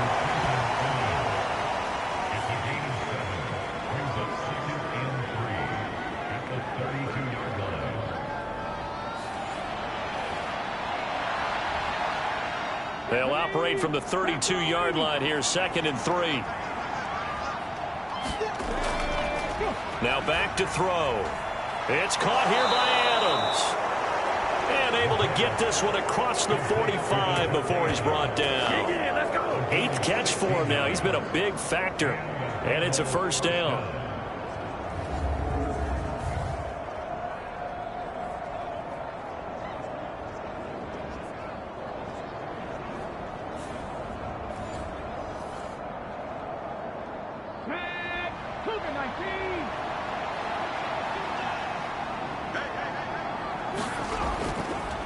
Here's a play fake as they set up to throw. And they're well past midfield, just a yard or two shy of the 40. Nothing open downfield. He keeps it himself for 11 and a first down.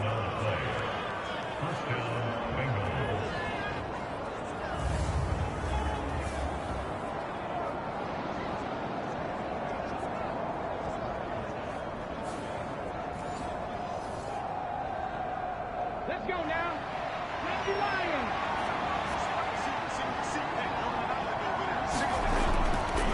The play action fake. They'll look to throw.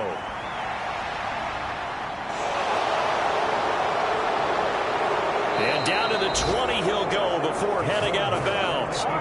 No one there to help out downfield, but no problem. Scrambling for 22 and a first. Bottom line is that he is just something else as a runner, because there are not many QBs in this league who can rip off a game that big, and he did it with the defense giving him a little extra attention after he hit him on a run earlier this series. Here we go. Here we go. Cowboys. They'll look to throw now on first down. Finding Hockenson here on the out route. And the Bengals are looking at 1st and goal as he's tackled all the way down at the 2-yard line. Boy, how about the speed with which this offense can get down the field? It's taken them no time at all to get down here, and now they're set up with a 1st and goal.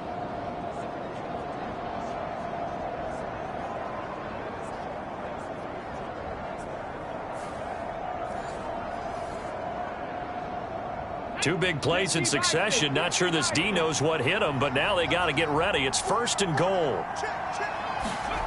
They'll set up a throw. And that is caught. He's got it for a Bengal touchdown. Herb Smith Jr., a 2-yard touchdown grab. And the Bengals add 6 to their lead. Well, to put it mildly, he's been able to dice up this secondary all game long, and this time that was a missile that he threw into the end zone and adding another touchdown to his ledger. And I think we see these youngsters develop a lot quicker than we ever have, because when they get started in this game, they're not just throwing passes around. They're reading coverages early. So now they're like seasoned pros earlier in their career. How about this one here? If they win this ball game, a game ball definitely coming from his head coach. Extra point by McPherson, up and good. And that'll increase their lead to 28.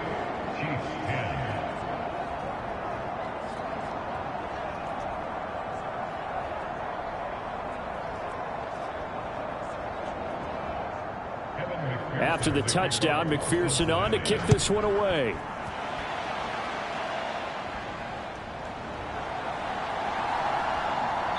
And able to get this across the 20, but not much further as he's dropped it to 23-yard line. The Chiefs offense now making their way back onto the field. They are looking to make a bit of a 180. They are sputtering right now. And frankly, I think it's time to call your playmakers together and say, all right, guys, we're going to lean on you through this patch. We need you to get us back on track and get us going in the right direction. So you're calling plays geared to them. Not necessarily what you look at your plays, oh, this hurts the defense. I want the ball. Oh, the turnover fest continues. Here's another interception. Daxton Hill picks it off. And the Bengals are going to take over here at their own 22-yard line. So still no touchdowns allowed by this defense. They get the interception there. CD, they have been rock solid. And at this point, I think they have to expect that they're going to see some shots taken down the field. And that was almost a desperation throw right there, just kind of hoping something good can happen, a completion, a pass interference. But this was anticipated well, and they came up with the INT. They'll come out throwing here on first down. Open man is Chase, complete. And he'll be corralled right around the 34. From the 34 now, here's first and 10.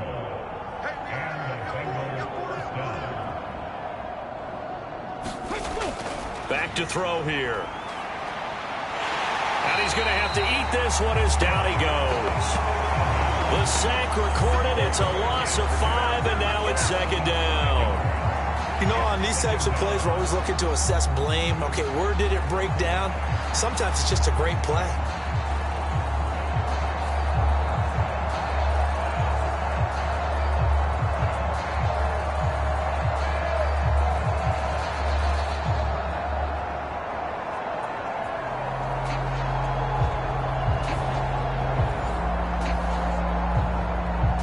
Coming up now on a 2nd and 15 following that sack. Now a shotgun snap as they'll look to throw. Got a man open. It's Chase. They'll wind up getting 10 back there as it'll leave them with a 3rd and 5.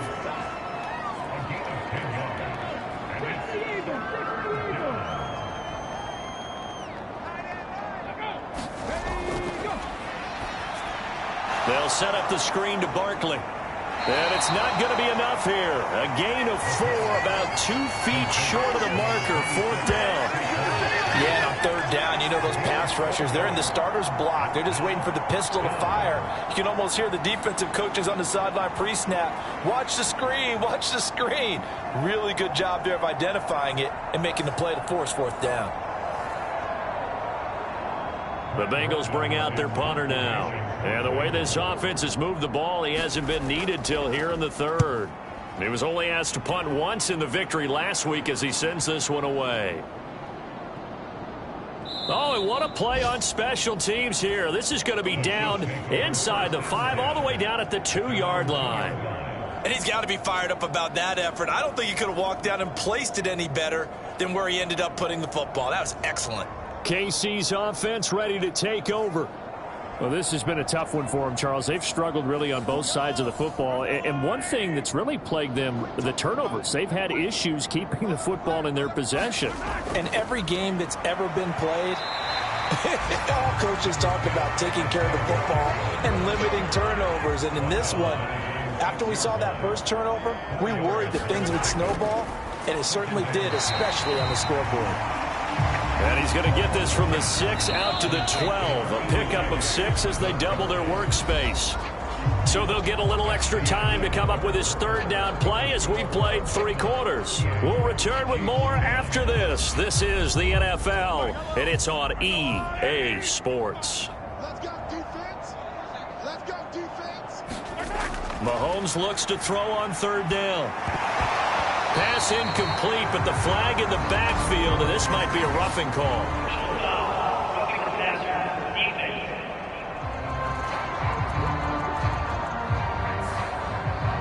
Maybe a critical mistake at this juncture is now they've got a 1st and 10. I got 15. Mahomes going to throw. Got an open man. It's Valdez-Scantling. And he's going to get a solid gain of 9 before being brought down. 2nd and right at a yard. Throwing now is Mahomes. Another catch for Valdez-Scantling. And he slips up past the 45 before being tackled.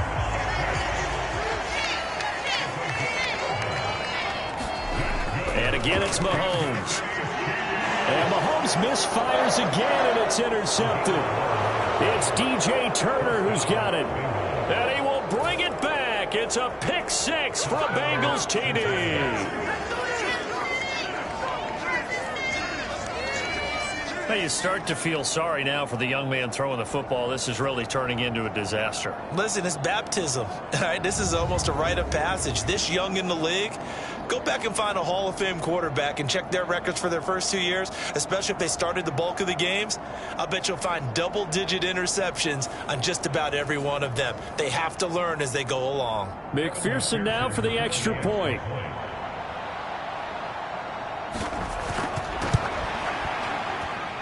Now this one was over a while ago as they just add on to their big lead. A heck of a play there defensively, getting the interception, navigating his way into the end zone for the touchdown. So they'll get another shot on offense following that pick six, and now the kick is away. This taken in at the goal line. And he's up past the 20 to the 22-yard line.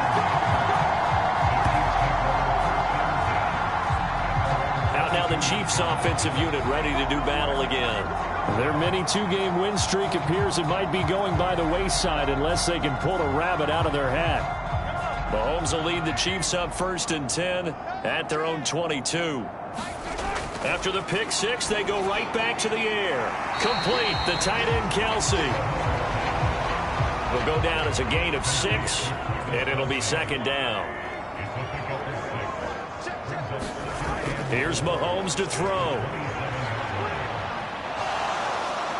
The Bengal pressure gets him that time. Down he goes. DJ Reader able to get in there for his 2nd sack of the afternoon. Well, have a game, sir. Why don't you? A sack earlier and an exclamation point here late in the game. And this one won by his side of the ball. They played so well. Surprised he didn't get his 2nd sack earlier.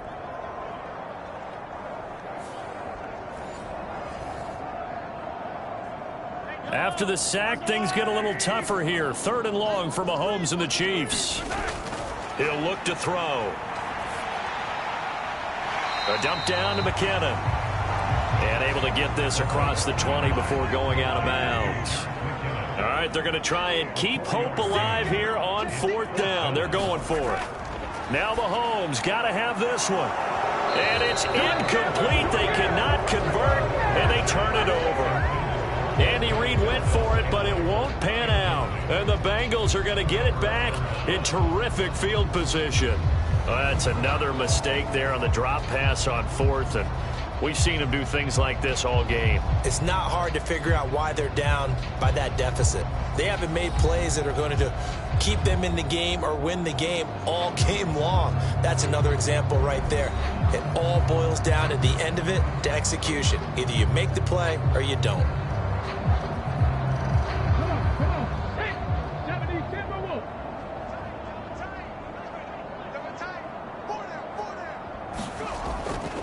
A 1st down carry for Barkley.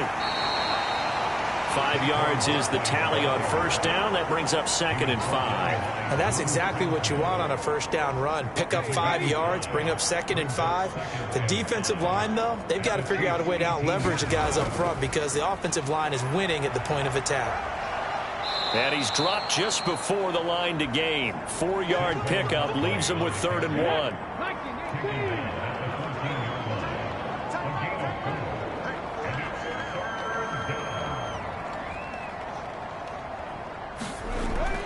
He'll drop to throw.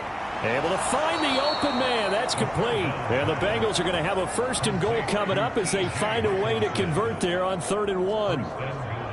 Well, they were in the red zone, and they needed a 1st down. Was it a surprise to you that they went to the tight end? Not at all. I thought, though, the defense might put a little more pressure on him, but still able to complete it.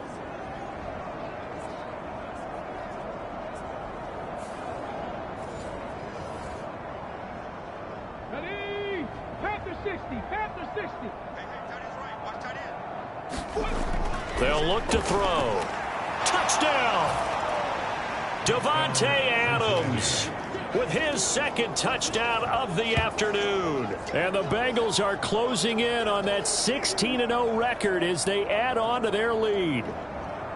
So definitely a good day's work throwing the football. Very good day's work. A 4th touchdown passes. They're really pouring it on. Yeah, and so much for going into clock mode after getting that touchdown, right? Because you would think with the lead, 4th quarter, they might actually do that. No chance. They've kept attacking and got another touchdown pass as a result. McPherson on for the point after. Now this one was over a while ago as they just add on to their big lead. So that drive, 4 plays. And Davante Adams able to finish things with a touchdown reception. After the touchdown, McPherson on to kick this one away. Here's Richie James on the return. And he'll get it up past the 20 to about the 22.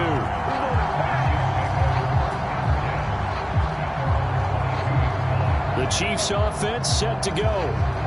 Where we stand right now in the 4th quarter, this one pretty much out of reach. And, Charles, I know they're going to be disappointed about several things with this ball game, but the self-inflicted wounds, they've had several turnovers.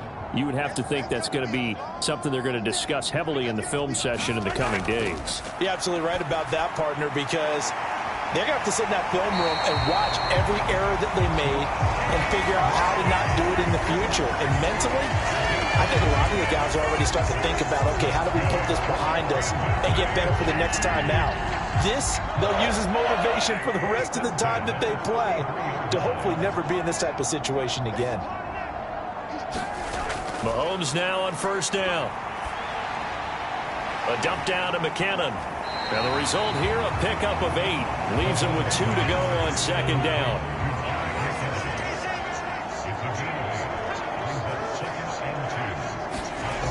Looking to throw is Mahomes. To Valdez-Scantling over the middle.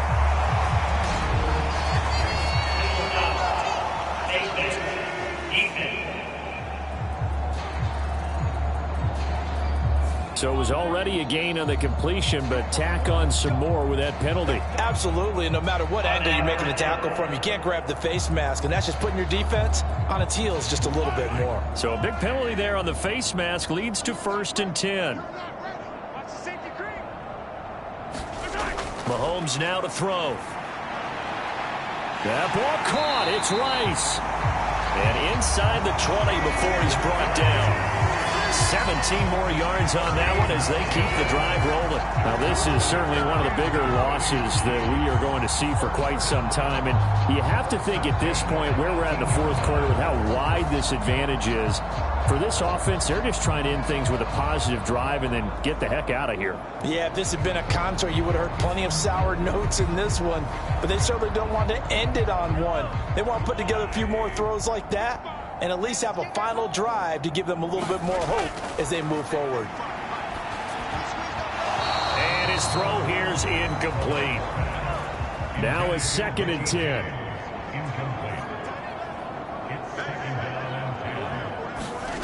Mahomes to throw once more. Over the middle, complete. That's James. And he gets this inside the 10 to the 9. It's also a gain of 9. Mahomes to throw on 3rd and 1. Toward the end zone, but that's going to wind up incomplete. That incompletion is not a surprise with the way that this one has gone, and the frustration, the body language is evident everywhere. This team, they've really been put through the ringer in this one. Butker's kick here is good, and they'll get back 3, but this remains a large deficit.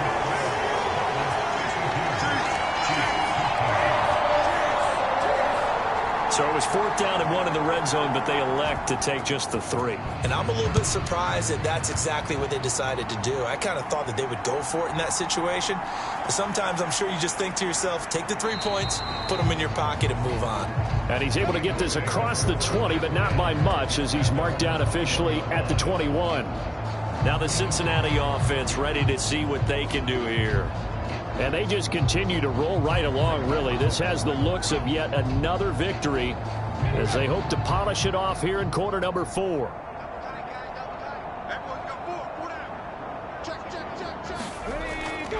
They'll start out on the ground. It's Saquon Barkley. And he got blown up on that play. Back at the 20. Officially, it's a 1-yard loss. That's going to bring up second and 11. When this offense gathers to watch the tape, they're going to like a lot of what they saw. They put up big numbers, but they might fast forward through that last play. Oh, there won't be any fast forwarding, partner. I've sat in those sessions before. You end up spending more time on the bad plays than you do on the good ones. That's just the nature of coaches. But I know sitting in that room, when you've had a big game, the night that they've had, you don't want to hear that. You just want to focus on the good stuff. Now whistles and a flag, and I believe a Bengal got going a little early there. Ooh, moving from his tight end spot there. Do you think that perhaps the play call was for him? Running again with Barkley on second down. And the second wave of tacklers is going to get him as they stop him behind the line. They lose 2 on that last play, so things get even tougher. Third and long coming up. With his size, it often takes more than one guy to get him down, but if you can at least slow him up and the reinforcements arrive, you have a chance to get him on the ground, and that they did that time for a loss.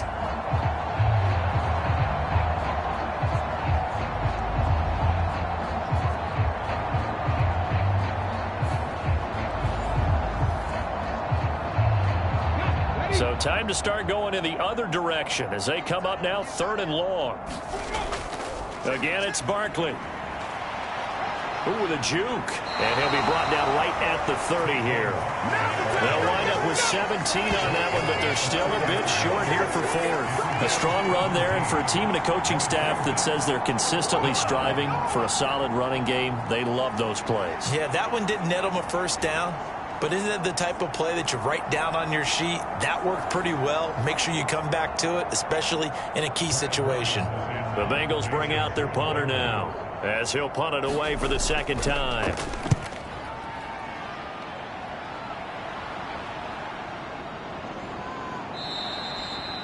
So possession goes over here on the punt. And it's Chiefs football, 1st and 10. And now here comes Kansas City. Well, we said it at halftime that they would need a nearly perfect second half to erase that deficit that they were facing, CD. But unfortunately, the second half has pretty much been a carbon copy of the first. Yeah, that early lead was almost insurmountable the way their opponent was playing. And, partner, and his pass is intercepted for the 4th time today. And his guys are going to take over at the 21-yard line. The utter domination here just continues. This defense, I don't know what more we can say all around about their performance. Well, it certainly feels in this game like maybe they're facing a Canadian defense. 12 guys on the field. It feels like there's an extra on every snap because they have really struggled to make headway through the air.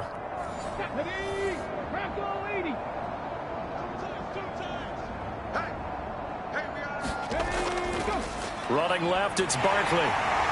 And he is met at the line of scrimmage, and he goes down right there. Brought down by Willie Gay. I would think as a play call, you want to look for some quick hitters to your tight end. Any type of a route to replace where that linebacker was.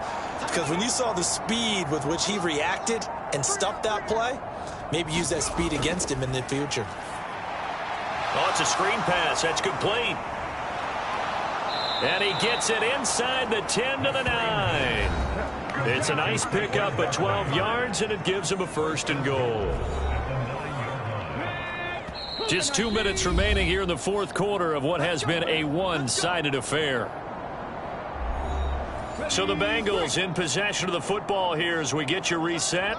They've got it 1st and goal in a game that appears to have already been decided. A handoff to Barkley. And he's going to bull his way down to about the 1-yard line. 2nd and goal from the 1.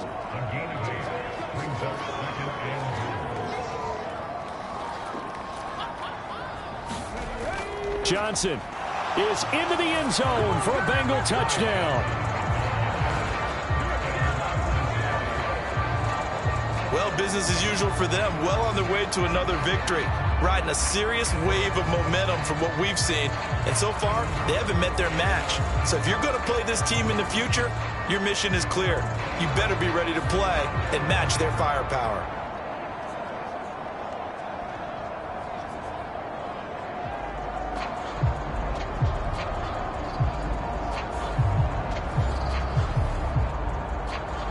And McPherson on for the extra point.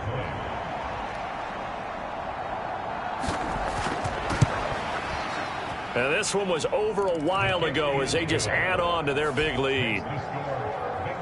A drive there of just 4 plays. And it ends with a 1-yard touchdown run. After the touchdown, McPherson on to kick this one away. From a couple yards deep, he'll bring it out of the end zone. And he returns this to the 22.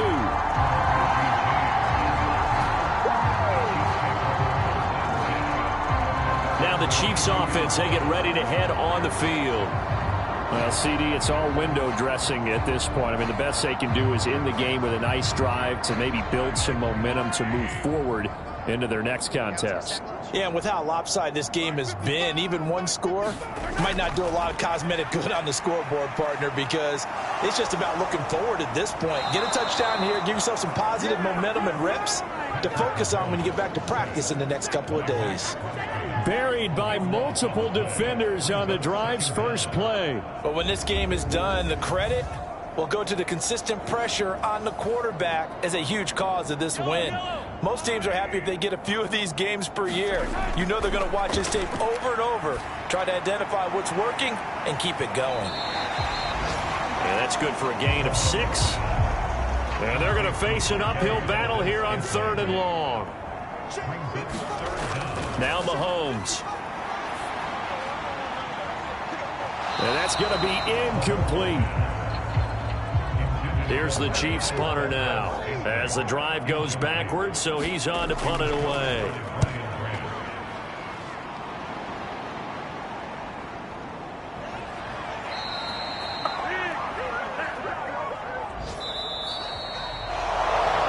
Fans usually love to see scoring, and there was no shortage of it today. What a dominant showing from an offense that was truly playing at an elite level in this contest. Partner, this game was over a long time ago, and you noticed they did not want to slow down anything. Absolutely a dream scenario for everyone on that offense, and they took advantage of every second.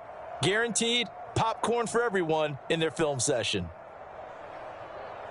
So for Cincinnati, they have indeed reached a perfect 16-0, but now still one game remains before they join the 07 Pats and the 72 Dolphins as the only teams to finish a regular season unbeaten. So for our entire crew, alongside Charles Davis, I'm Brandon Gaudin. Thanks for watching, everybody. We'll see you next time.